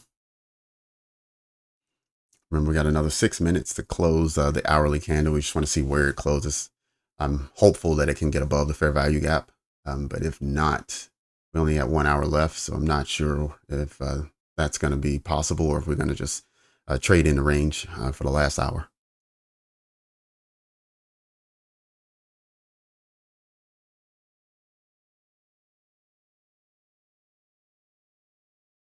Yep. Nope, that was a good idea. Crypto, absolutely good idea.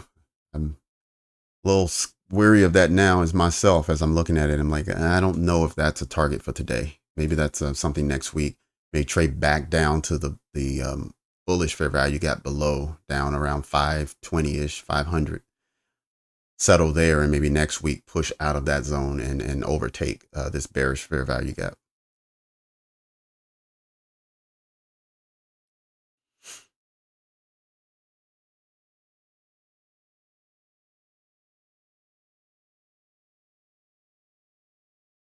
Yep, market structure shift, absolutely. Breaker structure, that is absolutely what I use.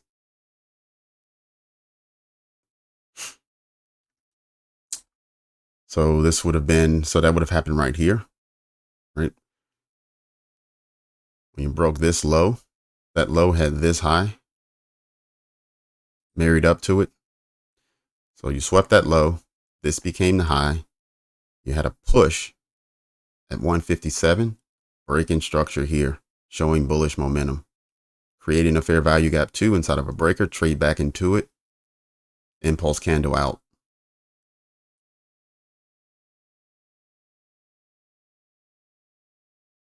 I did not say that.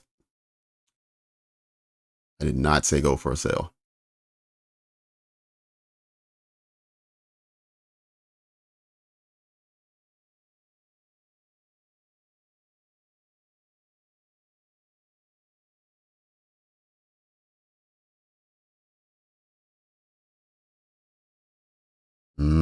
Okay. Okay, so you're saying get in at the turtle soup and then start pyramiding with the 2022 or the unicorn setup. Okay.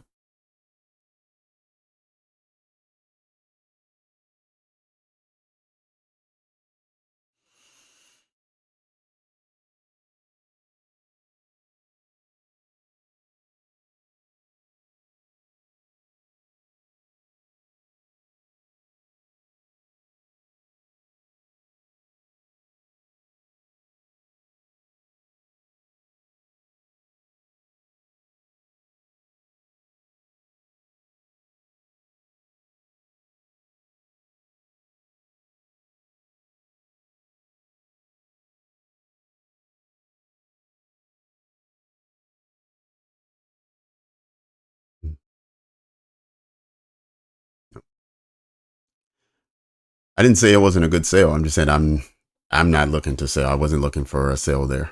If you wanted to jump in and take a sale, that's completely up to you. Now you did have this level here taken, right? So if you want to, you'd have to figure out if you're looking for a sale, then what's your target?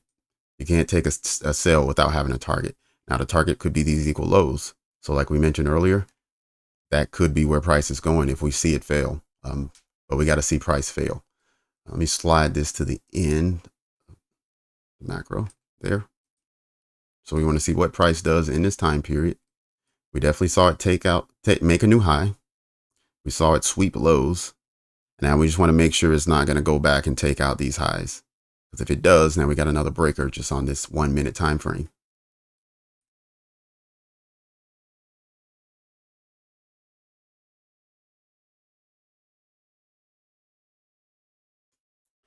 But if you want to take a short, you could put your stop loss up here, which would save you a few points and make it where it wasn't such a bad entry, or it wasn't a high risk entry. But if you want to do it, you want to take it at the fair value gap. So you don't want to get in before 762. Right? Stop loss at 573. So about 10 or 11 point stop loss. So you'd be risking about $200 taking a short here.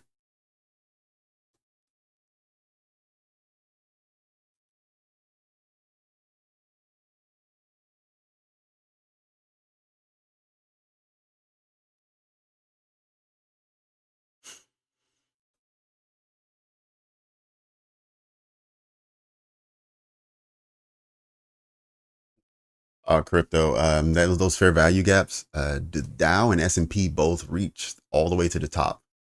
They didn't break above, but they got all the way through. Oh, nice.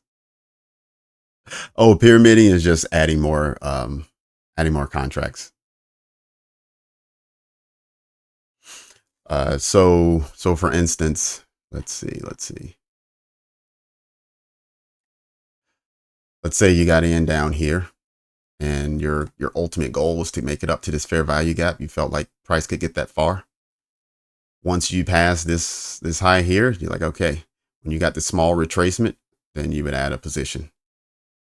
Once you got up here and took out this high and you started getting a retracement, you would add another position over here. So by the time you finally got to target, you may have 3 or 4 positions with one here, another one here, and then the final one taken here, and then you run to target.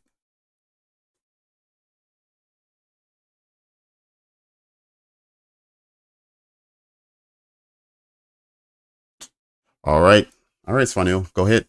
What's your question?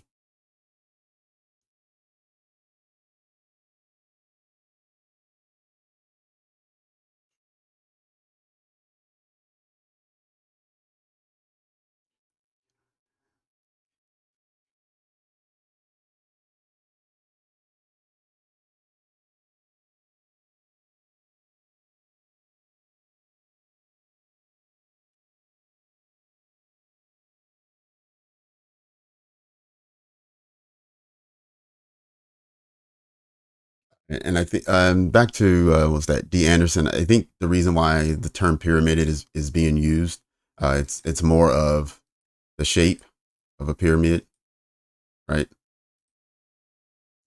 So the idea is your early entry, maybe is 2 contracts, or let's say your early entry is taking 3 contracts. Then as you're moving up and you want to add some more positions, you may add 2 contracts. And then you get closer to the top, you only add 1. So it's kind of making this triangular shape. Large portion at the bottom, and you're taking fewer positions as you move up.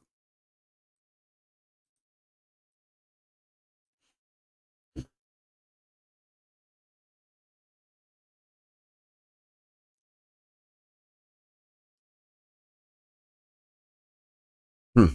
10-point target. Well, that's not really again, we get back to the 100% thing. I don't think there's 100%. So you have to be willing to assume some risk.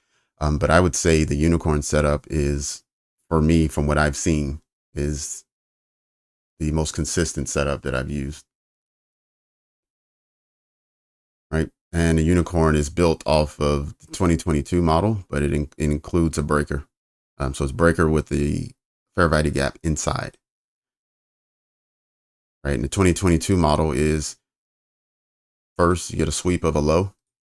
So you sweep through, and then you immediately, the opposite direction, put energy towards it. Immediately, energy coming out, creating a fair value gap. And then you want to take the entry off of the retrace. Right. So I would suggest I'll give you a playlist of what you'll need to learn.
All right, I want you to start here.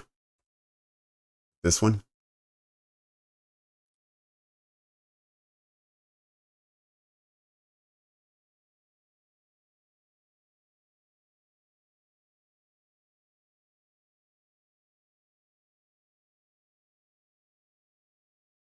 And I want you to move to this one. Okay, this will give you majority of what you're looking for on the 2022 model. Keep in mind, this is the Cliff Notes version. So this is not the full ICE, because this isn't even ICT. This is one of his students who made these videos that kind of consolidates his 41 videos into 3 videos. And they're much shorter. Each video here is around 12 minutes or so. So you can watch all 3 in just over 30 minutes. But I want you to know that you are getting the Cliff Notes version. You aren't getting every single thing. So if you need more, if this doesn't make sense to you, or if when you go back and practice after watching these videos, then you want to go to ICT and you want to go to his playlist and you want to grab the 2022 mentorship. Okay, but these 3 videos should give you a pretty good understanding as to what it is that the 2022 model is. And then from there, you'll have a better understanding of what we're doing here.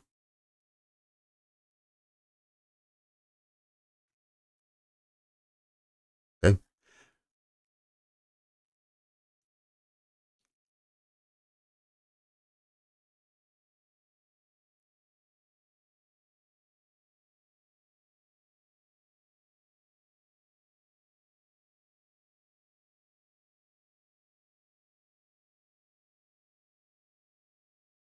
Right. And another thing, Swanil, if you want to increase your strike rate or your winning percentage, you just want to move up a time frame. So instead of what you see me sitting on the 1 minute a lot, you want to sit on the 5 minute.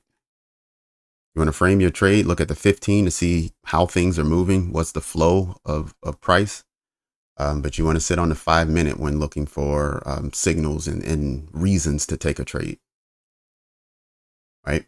And then when you get ready to hit the button, then you go down to the 1 minute and you find a more precise entry.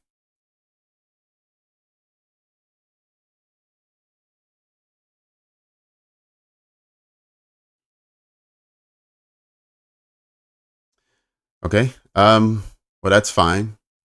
But if there are thousands of ICT students that are profitable, if you don't believe in ICT himself, fine. You believe he can't trade. But are you saying his principles don't work? Is that what you're saying?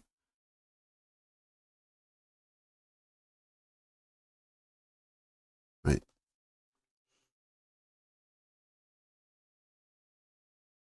Right. And if you look at ICT, he has 1 million subscribers on YouTube. So yeah, maybe there are some people who used to believe in him and maybe they don't anymore, but there's a bunch of people that are learning how to trade from him.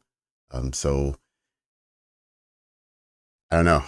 That's a recommendation I have. I hope it's good enough for you. If not, then I wish you luck on your trading journey, but I know you'll find your way.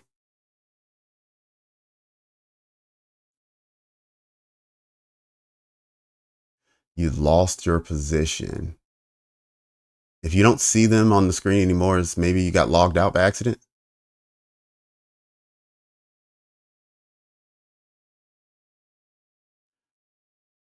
Make sure you're still logged in. Make sure you didn't switch charts by accident.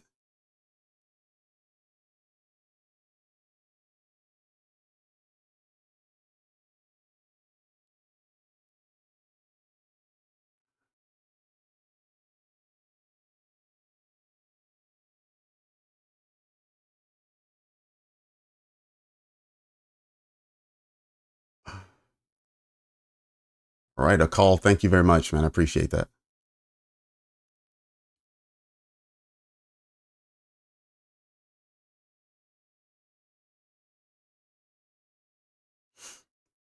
Well, I tried support and resistance first, and it didn't work for me. It didn't speak to me. ICT started explaining to as to why other candles were doing what they were doing and what they meant.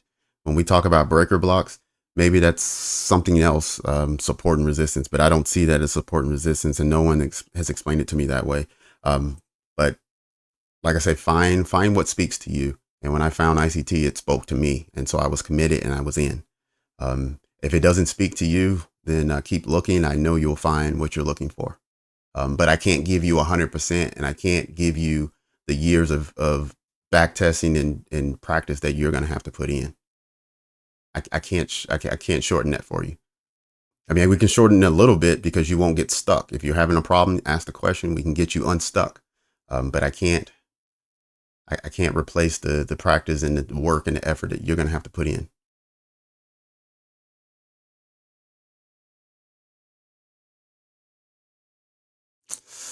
580. What indicators? What indicators? What indicators? Alrighty. Right now, you see the fair value gap, so I don't have to draw them. They draw themselves. I also have another indicator that I'm blocking right now, which is for putting in the session highs and lows. But you're going to have to use a different one because this is a paid one, so you won't have access to it. The fair value gap one is called FVG Nephew Sam. Okay. And then I have ICT midnight and 8:30 open. This is a free one, just so I know where those values are because price always trades back to them.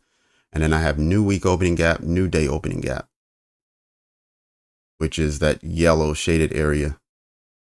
You get one of those per day, and you get a green one once per week. But that's all I have right now. If you're looking for the one that gives you the session high and lows, make sure you're using, let me give you the name of it.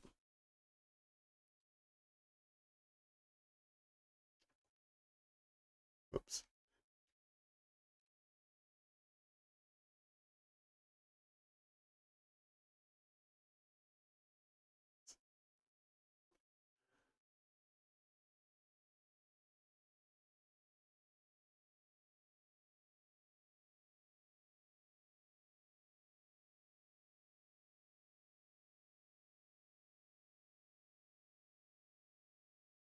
Yeah. So I'll try to organize it so when people ask questions in the future, I can just send them to Discord and not have to go through and send out links. I could just say, hey, go to the Discord, you'll find it.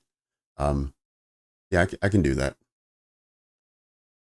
I put a few links in the Discord already on the psychology based, so you can find trading in the zone easily. But I'll do the same with some of the other strategies of some of the ICT students that I follow. All right, everyone, we're past 3 o'clock. We only have 36 likes. I don't know if you guys aren't liking the content or what's going on. But if you could help me out, go ahead and hit the like button. That really does help get more traders in the room, help us to grow.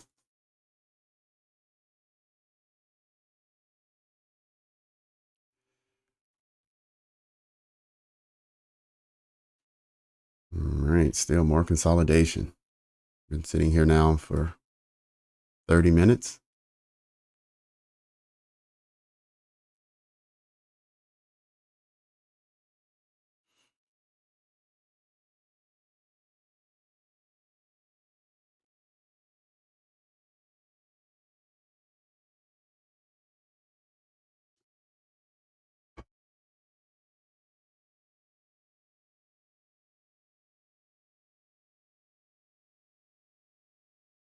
Okay, yeah. Yeah, I did have a in the Discord. You'll see links to all of ICT videos based on the subject that you're looking for. So if you're looking for breaker blocks, there's a link to ICT video where he discusses breaker blocks. Or if you're looking for what's the unicorn, there's a link in there saying this is the unicorn video. So in the Discord, you do have that to make it easy to find if you want to look for specifically ICT's videos. But I'll go in and I'll add in some of his students' videos, which also support those same lessons. Oh, have a Zoom on a Discord so that people can watch the videos at the same time and ask questions that way.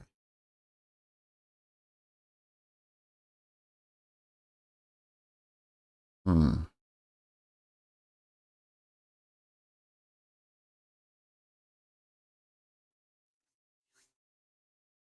I have to think about that. Right now, I think I'm okay with the way things are in doing all the live streams through YouTube. That's not to say that we can't do that in the future, but right now I'm not sure I want to move over and start also live streaming through Discord. To be honest with you, I'm still learning Discord. I'm not as familiar as you guys are.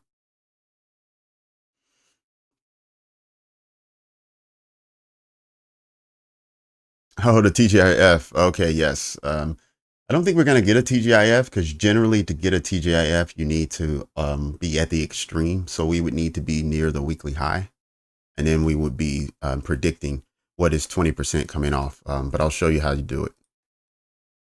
All right, so you're going to go to your weekly.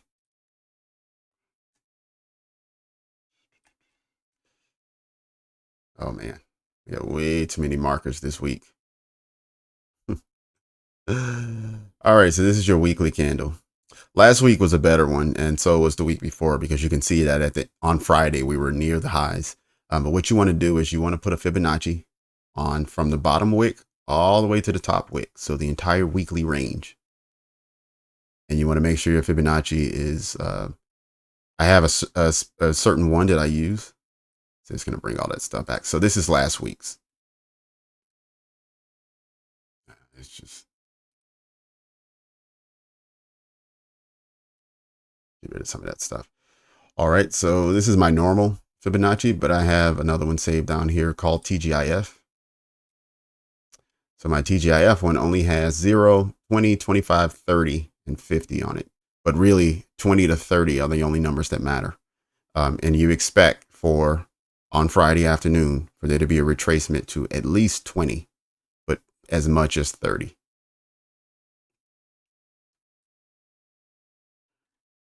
Right, so it's just the entire weekly range, and you want to see a retracement down to 20%. This is last week's candle, so it's not in play. This week's candle, the high is up here, so we're already 70% off of the high.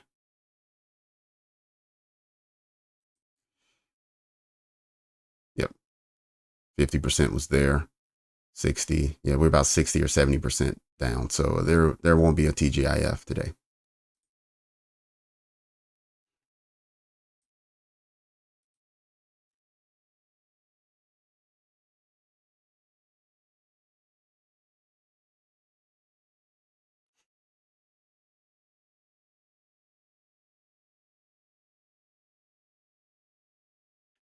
Okay, yep. So yeah, I'm gonna stay on YouTube, but I mean, I'm not opposed to doing something like that, maybe on a weekend, just kind of having a special session where we go through a Q&A where everyone can jump on and just kind of pick my brain or ask questions that you've been meaning to ask, but it's a little more difficult when you're trying to type different points on the screen that you're looking for. Cupertino, I would say probably. I don't see why it wouldn't. The only thing is you just got to remember that you're also at the end of the week, so you're putting in that weekly candle. So if it's already met its weekly target, then it may not have a lot of activity to do. But I've seen Friday afternoons be complete fireworks, but it's just not often.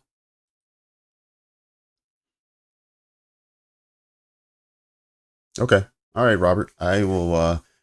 Let me think about that, and let's see how things progress, and if it's something that we absolutely need, then I'm willing to do something similar. Especially, I know someone threw out, it might have been you, Robert, or maybe it was someone else. There was a suggestion that maybe we do a weekend sort of weekly markup. I did my markup this past weekend and I put it in the Discord, and then someone asked if I could do it live so you guys could see me do it. And I'm open to that. There it is, more rice. See, exactly what I was talking about.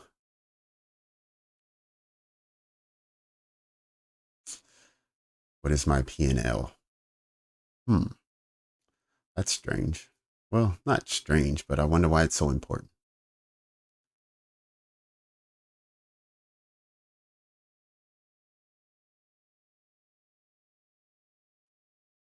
All right, Fauci, take care. We'll catch you out. We'll catch you next week.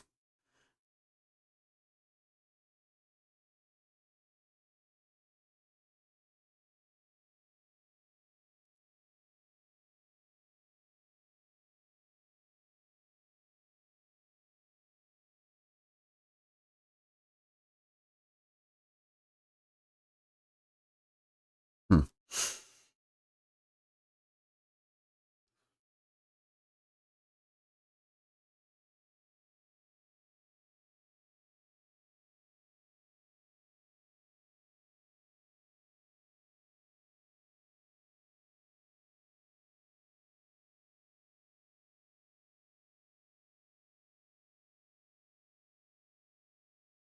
What are we hoping for? I think we were hoping for a continuation of the bullish activity we saw in the last, I guess, last half of 2 o'clock hour. We were hoping for a continuation, and we kind of got stuck in this consolidation zone here. But to be honest, it doesn't seem like there's a lot of, I guess, optimism about trading this afternoon.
Yeah. One thing I found strange is, I mean, I really love everything about streaming and trading with you guys. Like this has been a great experience for me, and one that I hope to continue for a long time.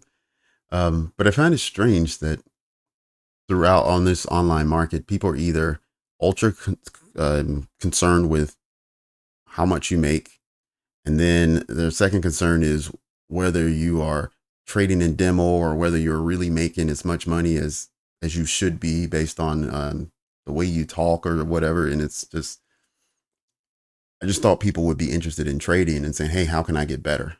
But instead, people are more interested in saying either you are or aren't as good as we thought.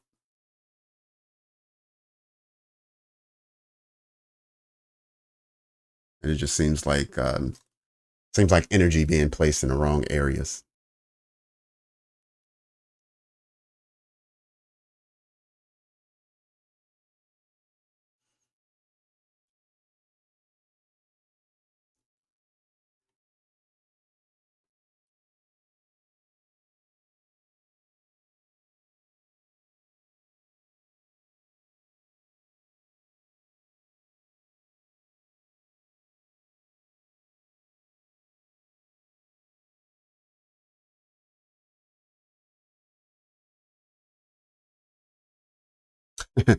Yeah, exactly. Because if I'm rich, it doesn't help you at all, and if I'm poor, it doesn't help you at all.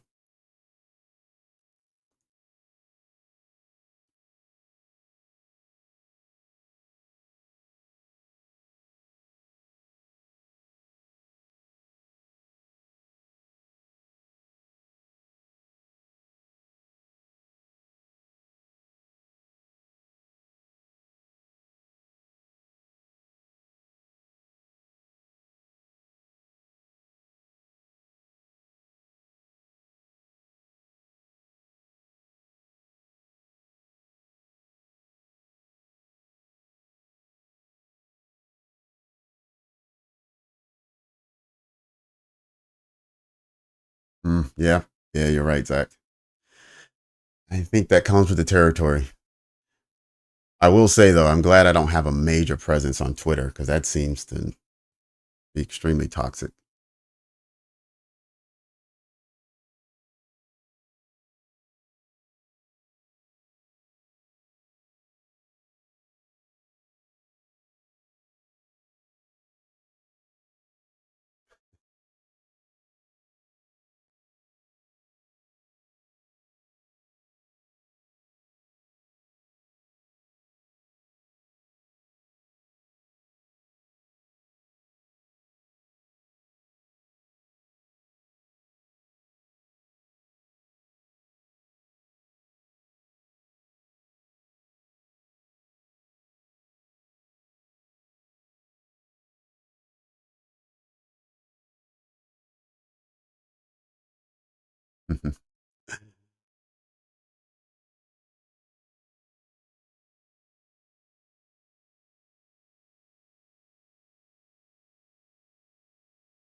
Yeah, this is crazy how some people are. I would assume that you could play my stream in your house, and if you had your baby sleeping, your baby probably wouldn't wake up.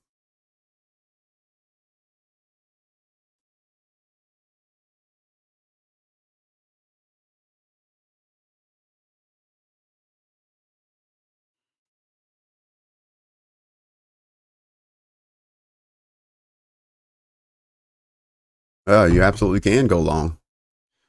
You're here at the breaker with a fair value gap inside.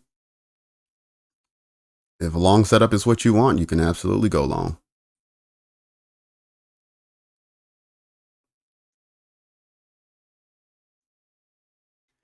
I think I'm going to be content with the win I had earlier and take my balance into next week.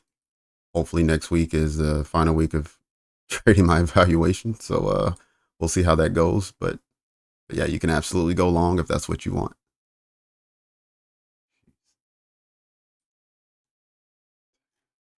There's a massive candle here. Let's drop down to the 1 minute.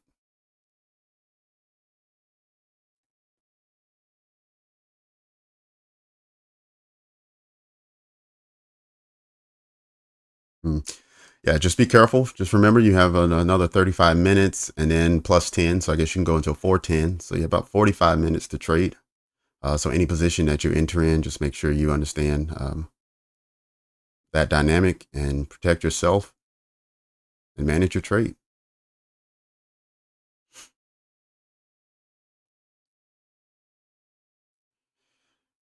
Yeah, on this lower time frame, I don't know. I don't love what I'm seeing, but I do like how it bounced out of here. Let's see if this fair value gap holds,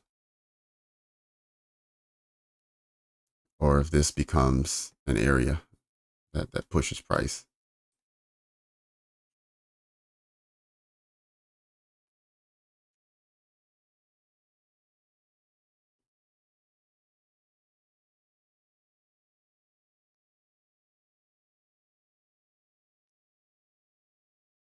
Yep.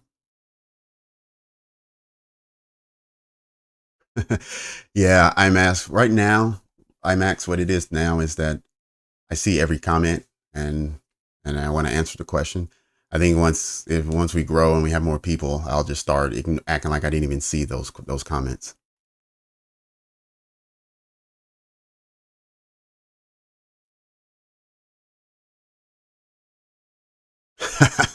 That one too, crypto. That one, the block button, the delete button. That one.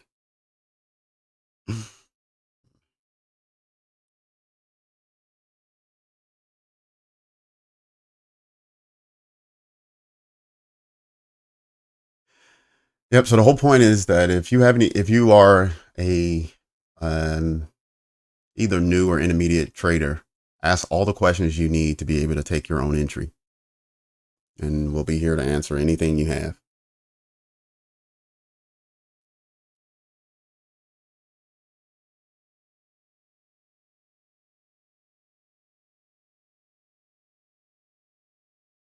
All right. Well, protect yourself. Make sure that you understand the trade that you're in and what's above and below you and what time it is.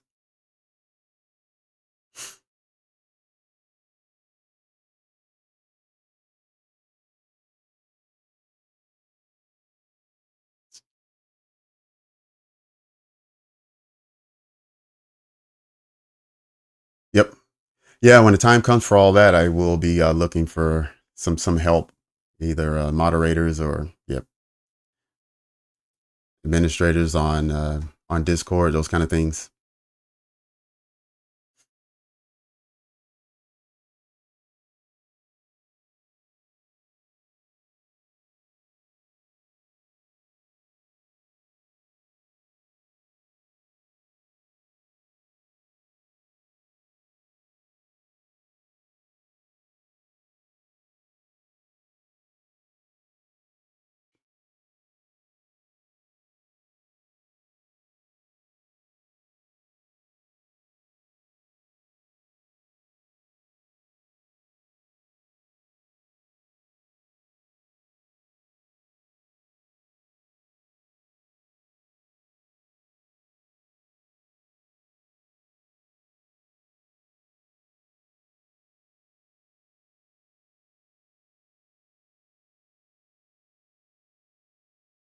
Where are we with the others? All right, dollar selling, dollar selling. Wow, everything's selling. All indices and the dollar showing lower value. So this hour.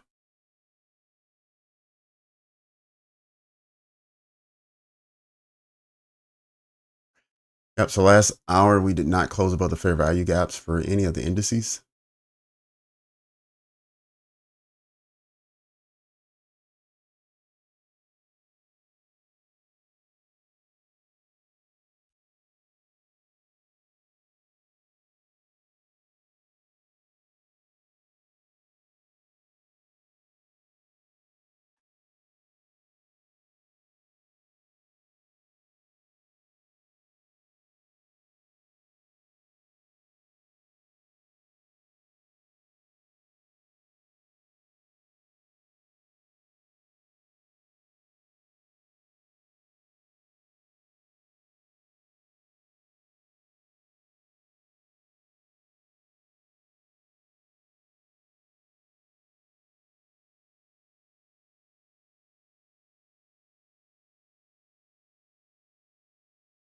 All right, let's see where we are now. It's at the bottom of the fair value gap, the very low extreme, as well as the midpoint of the breaker. I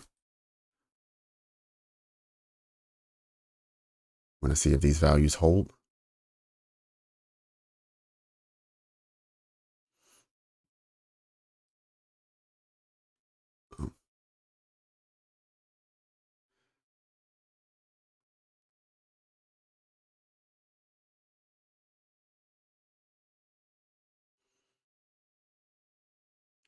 All right, if these values don't hold, then we might be looking at the equal lows that we spoke about earlier being targeted down at 504.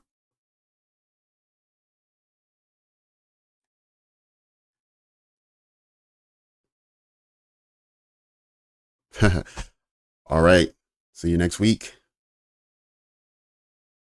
I'm not live. I am not live during lunch. I take lunch off, so I'm live from 9:15 until 12, and then from 1 until 4. Stopped out in profit. Okay, your long is closed. All right, so crypto closed her long.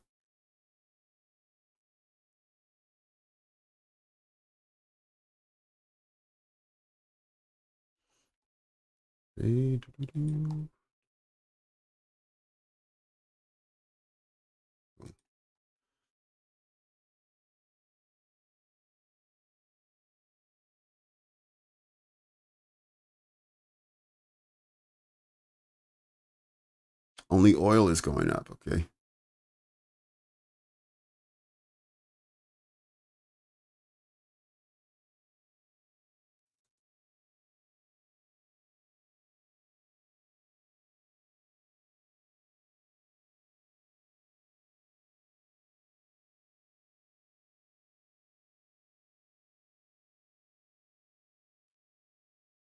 I'm in a bearish breaker. Okay, I see.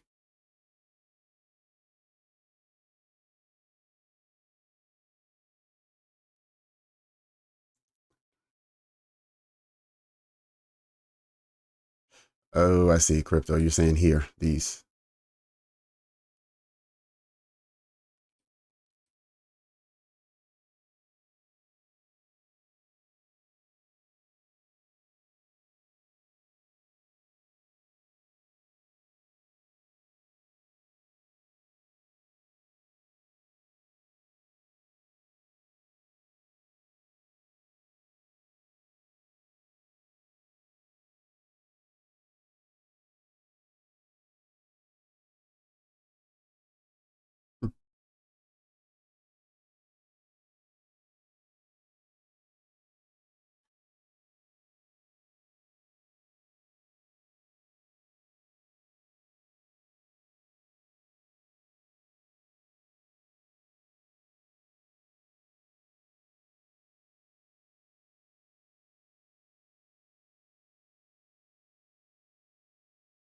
One more minute for closure of the 5-minute candle.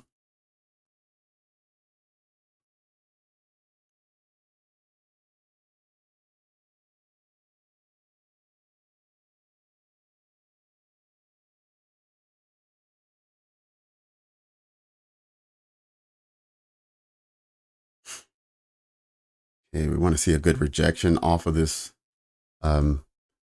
midpoint of the breaker. We want to see it close above that 50% mark.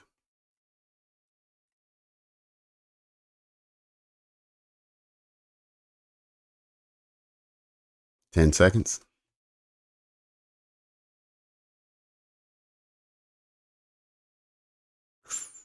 Which one are you saying, Zach? This one here?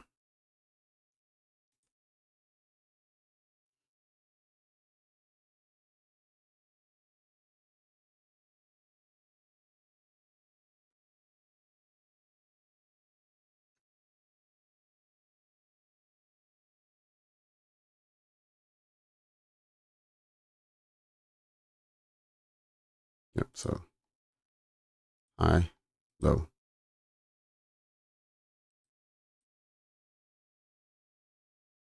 High, low, higher, high, lower, low.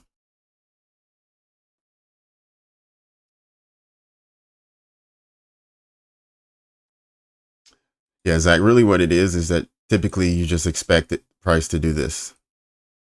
Higher high, higher low, higher high, higher low. And then eventually you get this.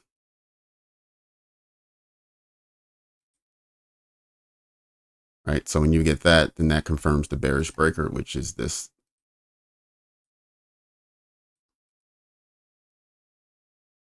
Right, when this low is broken, that becomes your bearish breaker. So then you get this back up, then you're short.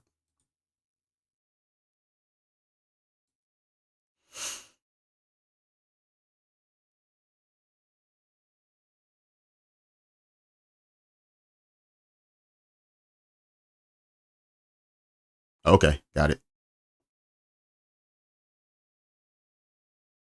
Yeah, okay, I see. Yeah, you saw this and you said, whoa, that was not a higher high. I got you. All right, price is now falling below the 50% after closing above. Also, this trend line is not holding.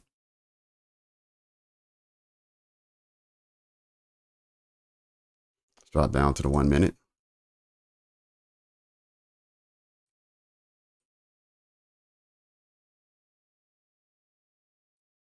Okay, get rid of the trend line.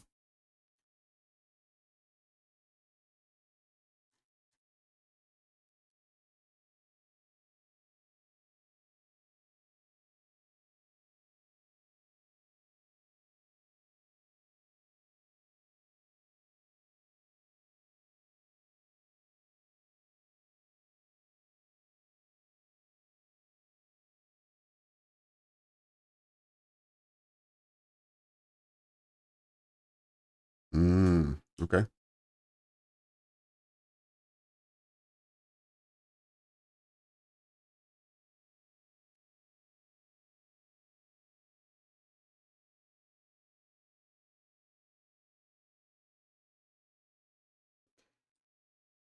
All right, last line of defense for right here. 1 minute fair value gap.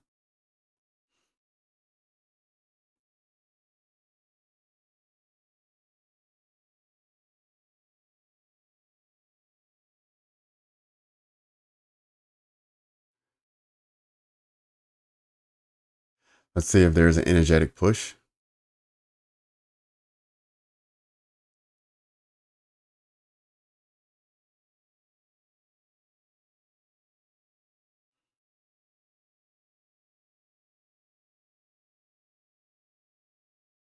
Yes. BGFG, I do. Yeah, I don't take any months off.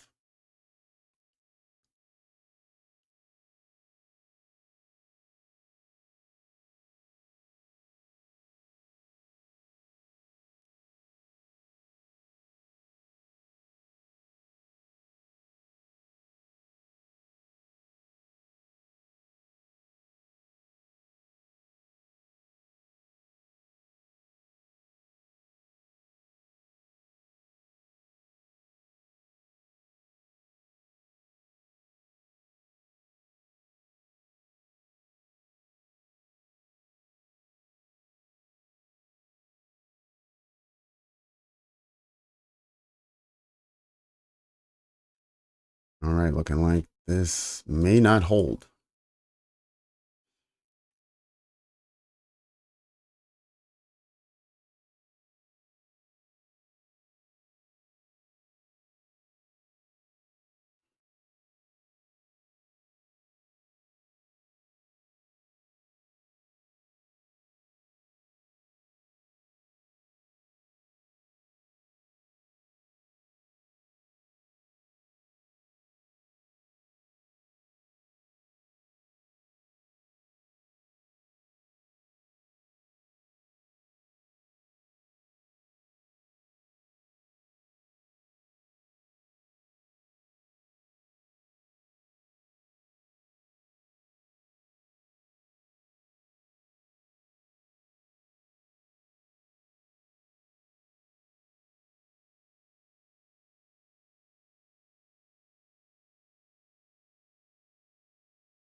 Hmm. All right, go back.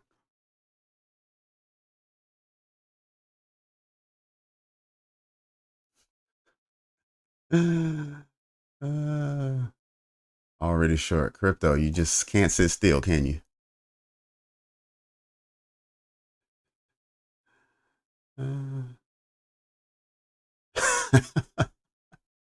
Flexing every day. You have been flexing every day, at least every day this week and last Friday for sure.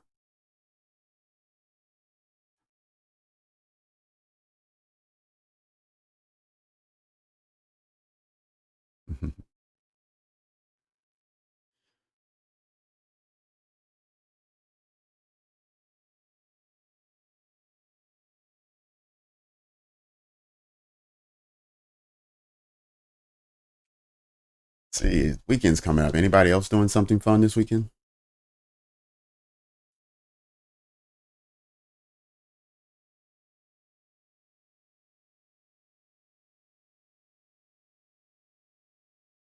Yeah, crypto. I did something like that yesterday. Yesterday at like 450 or something. It was right before the market closed. I was looking at it and I was like, man, that thing looked like it's about to sell off.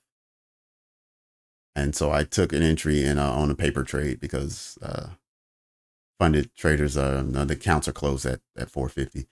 So I opened up the paper trader, and I took the sell, just one contract, but I could see it. I was like, that thing looked like it's gonna sell, and sure enough, it started selling. I was already up like $500 before the closing bell, and then it opened up, and I had a target set for 100 points, and sure enough, it just kept running and running, running, ran to the 100 points. And so it is good sometime to open up your paper trading account and test out some theories that you have without ruining your account.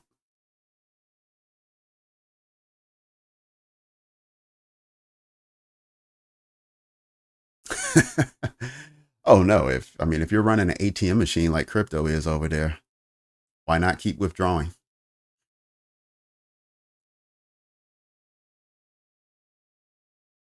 Yeah, Cupertino do look like they're respecting each other.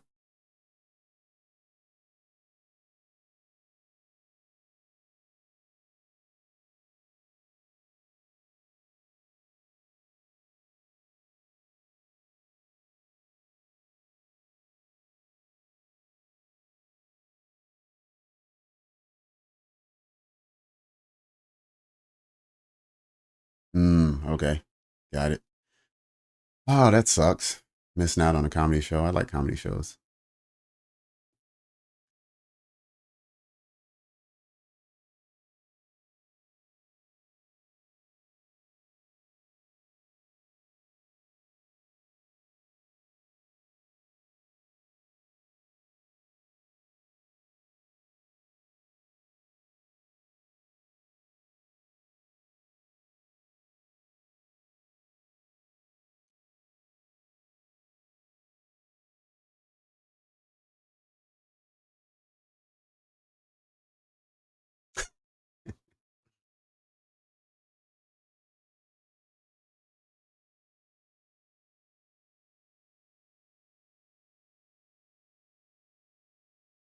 Oh, Ali. Sorry about that. Yep, what a shame.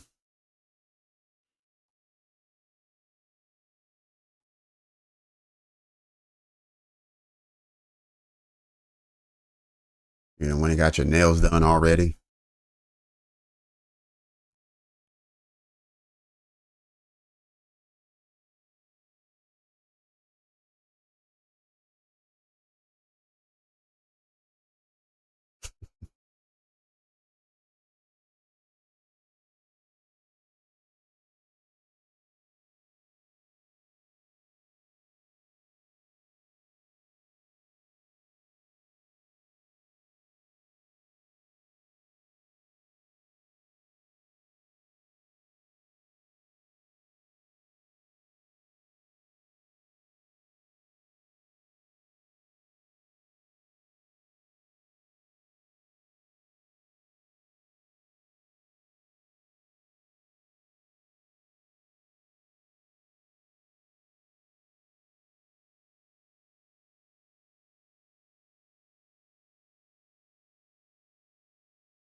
Oh, turtle soup.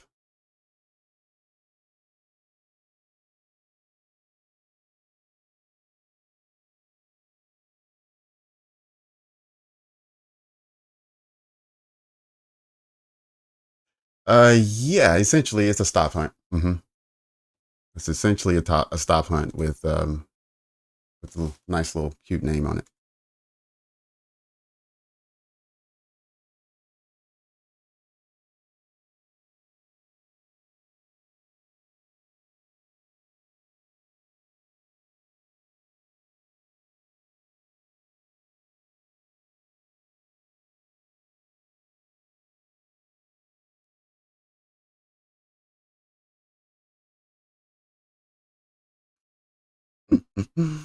Let's see. Let's see. Which level do you need for 2R? What's your target?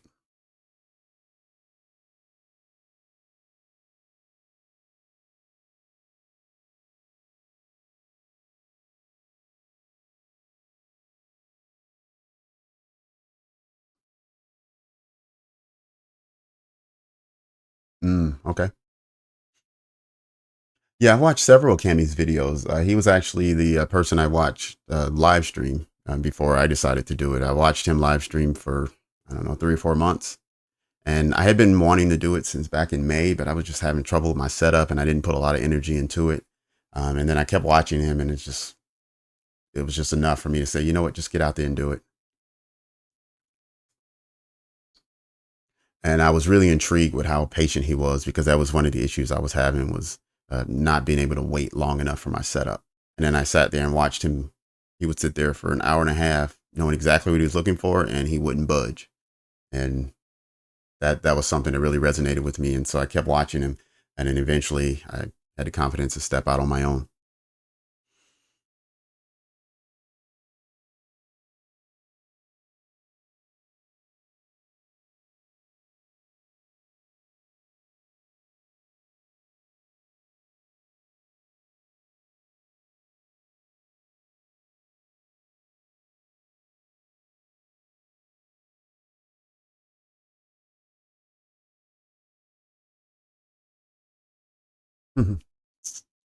All right, CEO, take care. We'll catch you on Monday. Have a good weekend.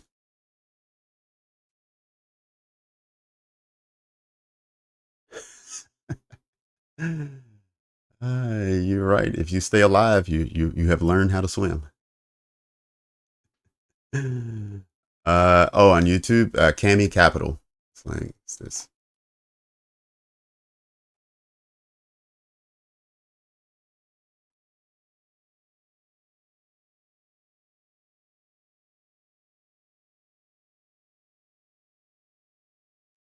All right, Vivian. Well, good luck on the two that you currently have.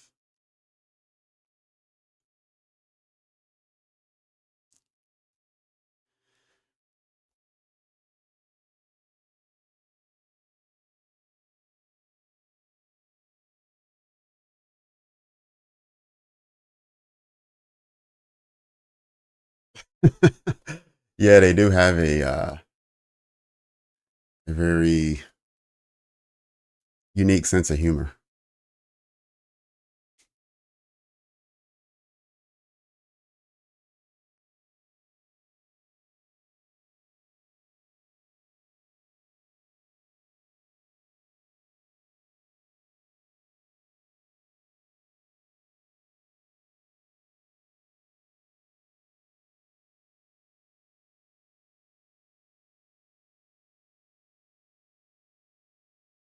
Okay. All right.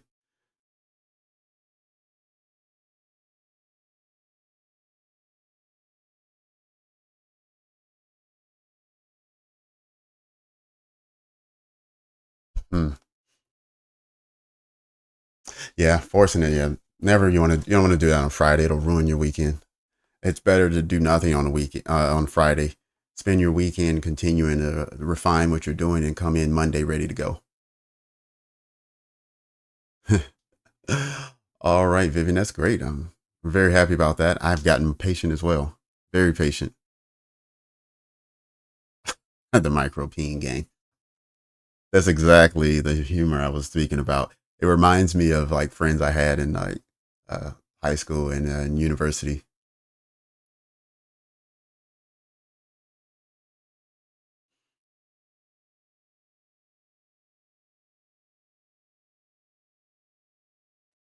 Yep, I'm happy to host. I'm happy to continue it. If you guys show up, I will be here. RVJ, take care. Take care. All right, 350. So we're in that last macro period of the week. Let's see where it takes us.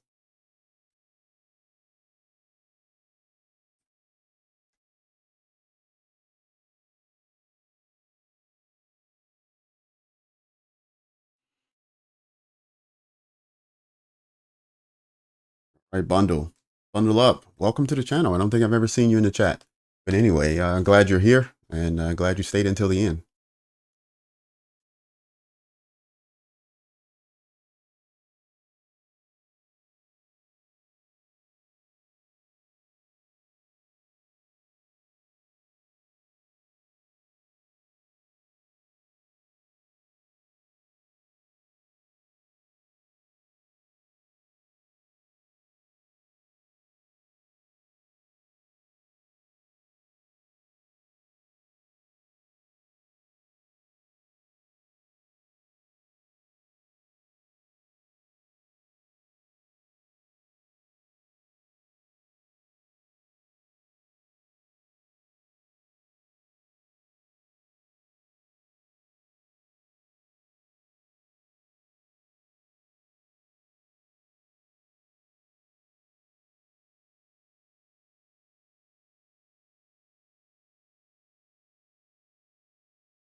When a macro, what you're looking for a sweep of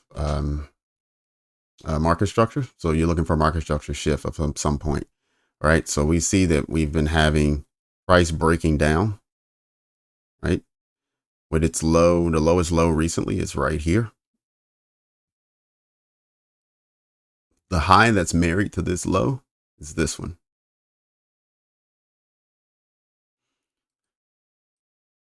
Right, so we have that one and we have this one. So we want to see which one of these gets touched in this time period.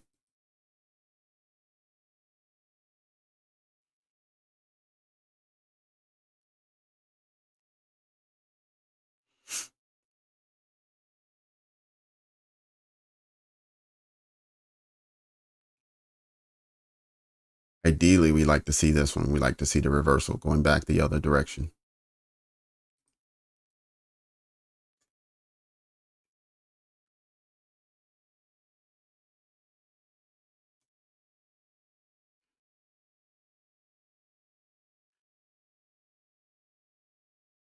Right, so we want to see this, then we want to see it have some sort of PD array for us to enter in on, and then you want to have it retrace back and then get in for a trade.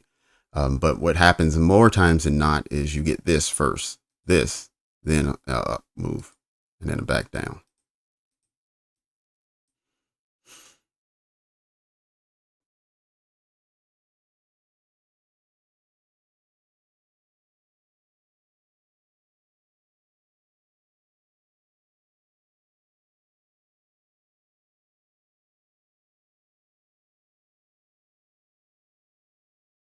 There you go.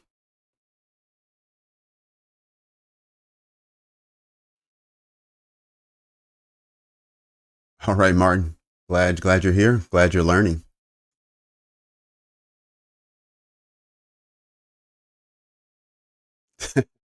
All right, bundle up.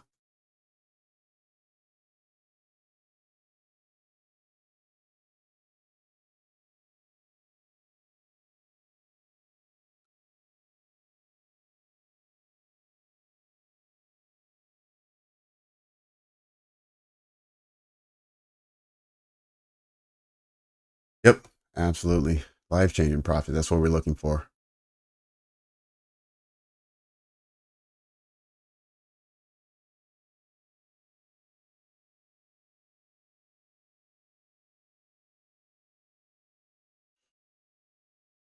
All right, so there is that guy. Swipe out there. We want to see it close above, though. We want to see if we can get a closure up here, not just a pierce.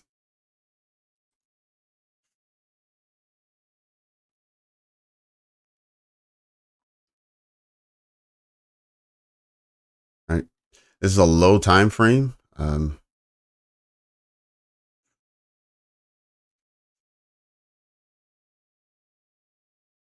So let's pull that out.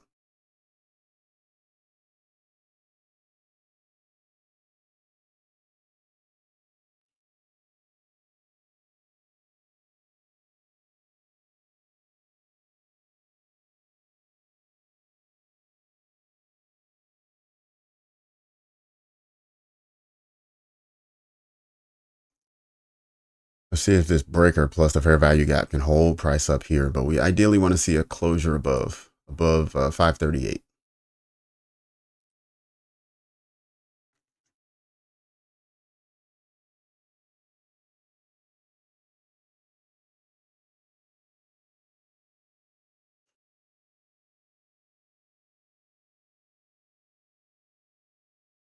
I like how in this breaker, when it traded back down, even though we got a couple pushes below, we still got the candle bodies inside closing. So that's a good sign. It's not guaranteed, but that's a good sign.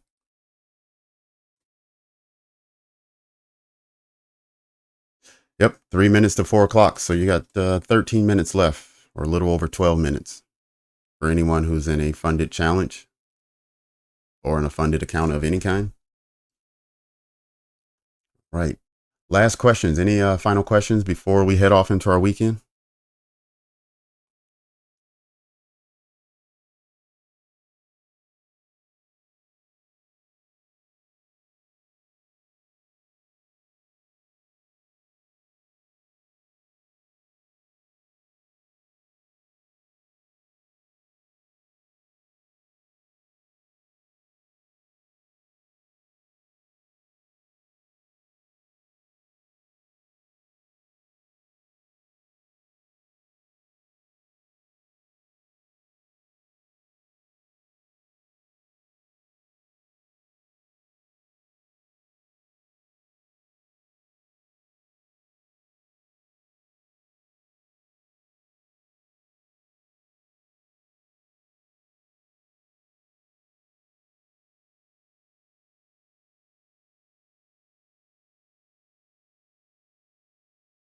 TJ, you only need $100? Okay. All right. There'll be easy work on Monday. Don't worry about it.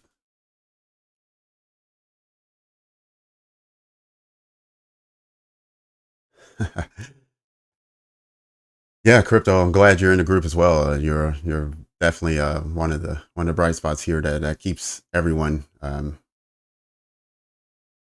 joining. Oh, Cammy referred me. I didn't realize that. I remember seeing you in the chat in Cammy's room though.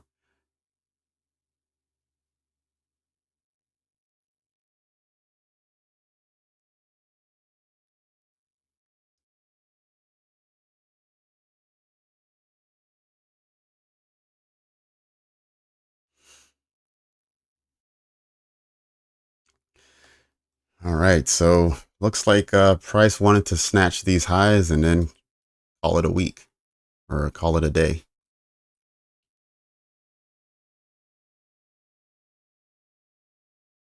Oh,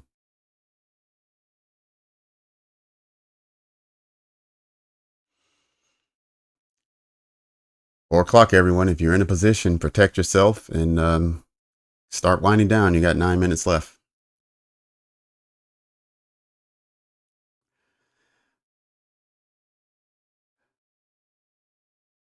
But with that being said, everyone, I want to congratulate you all on a great week of trading. I mean, we had a good week.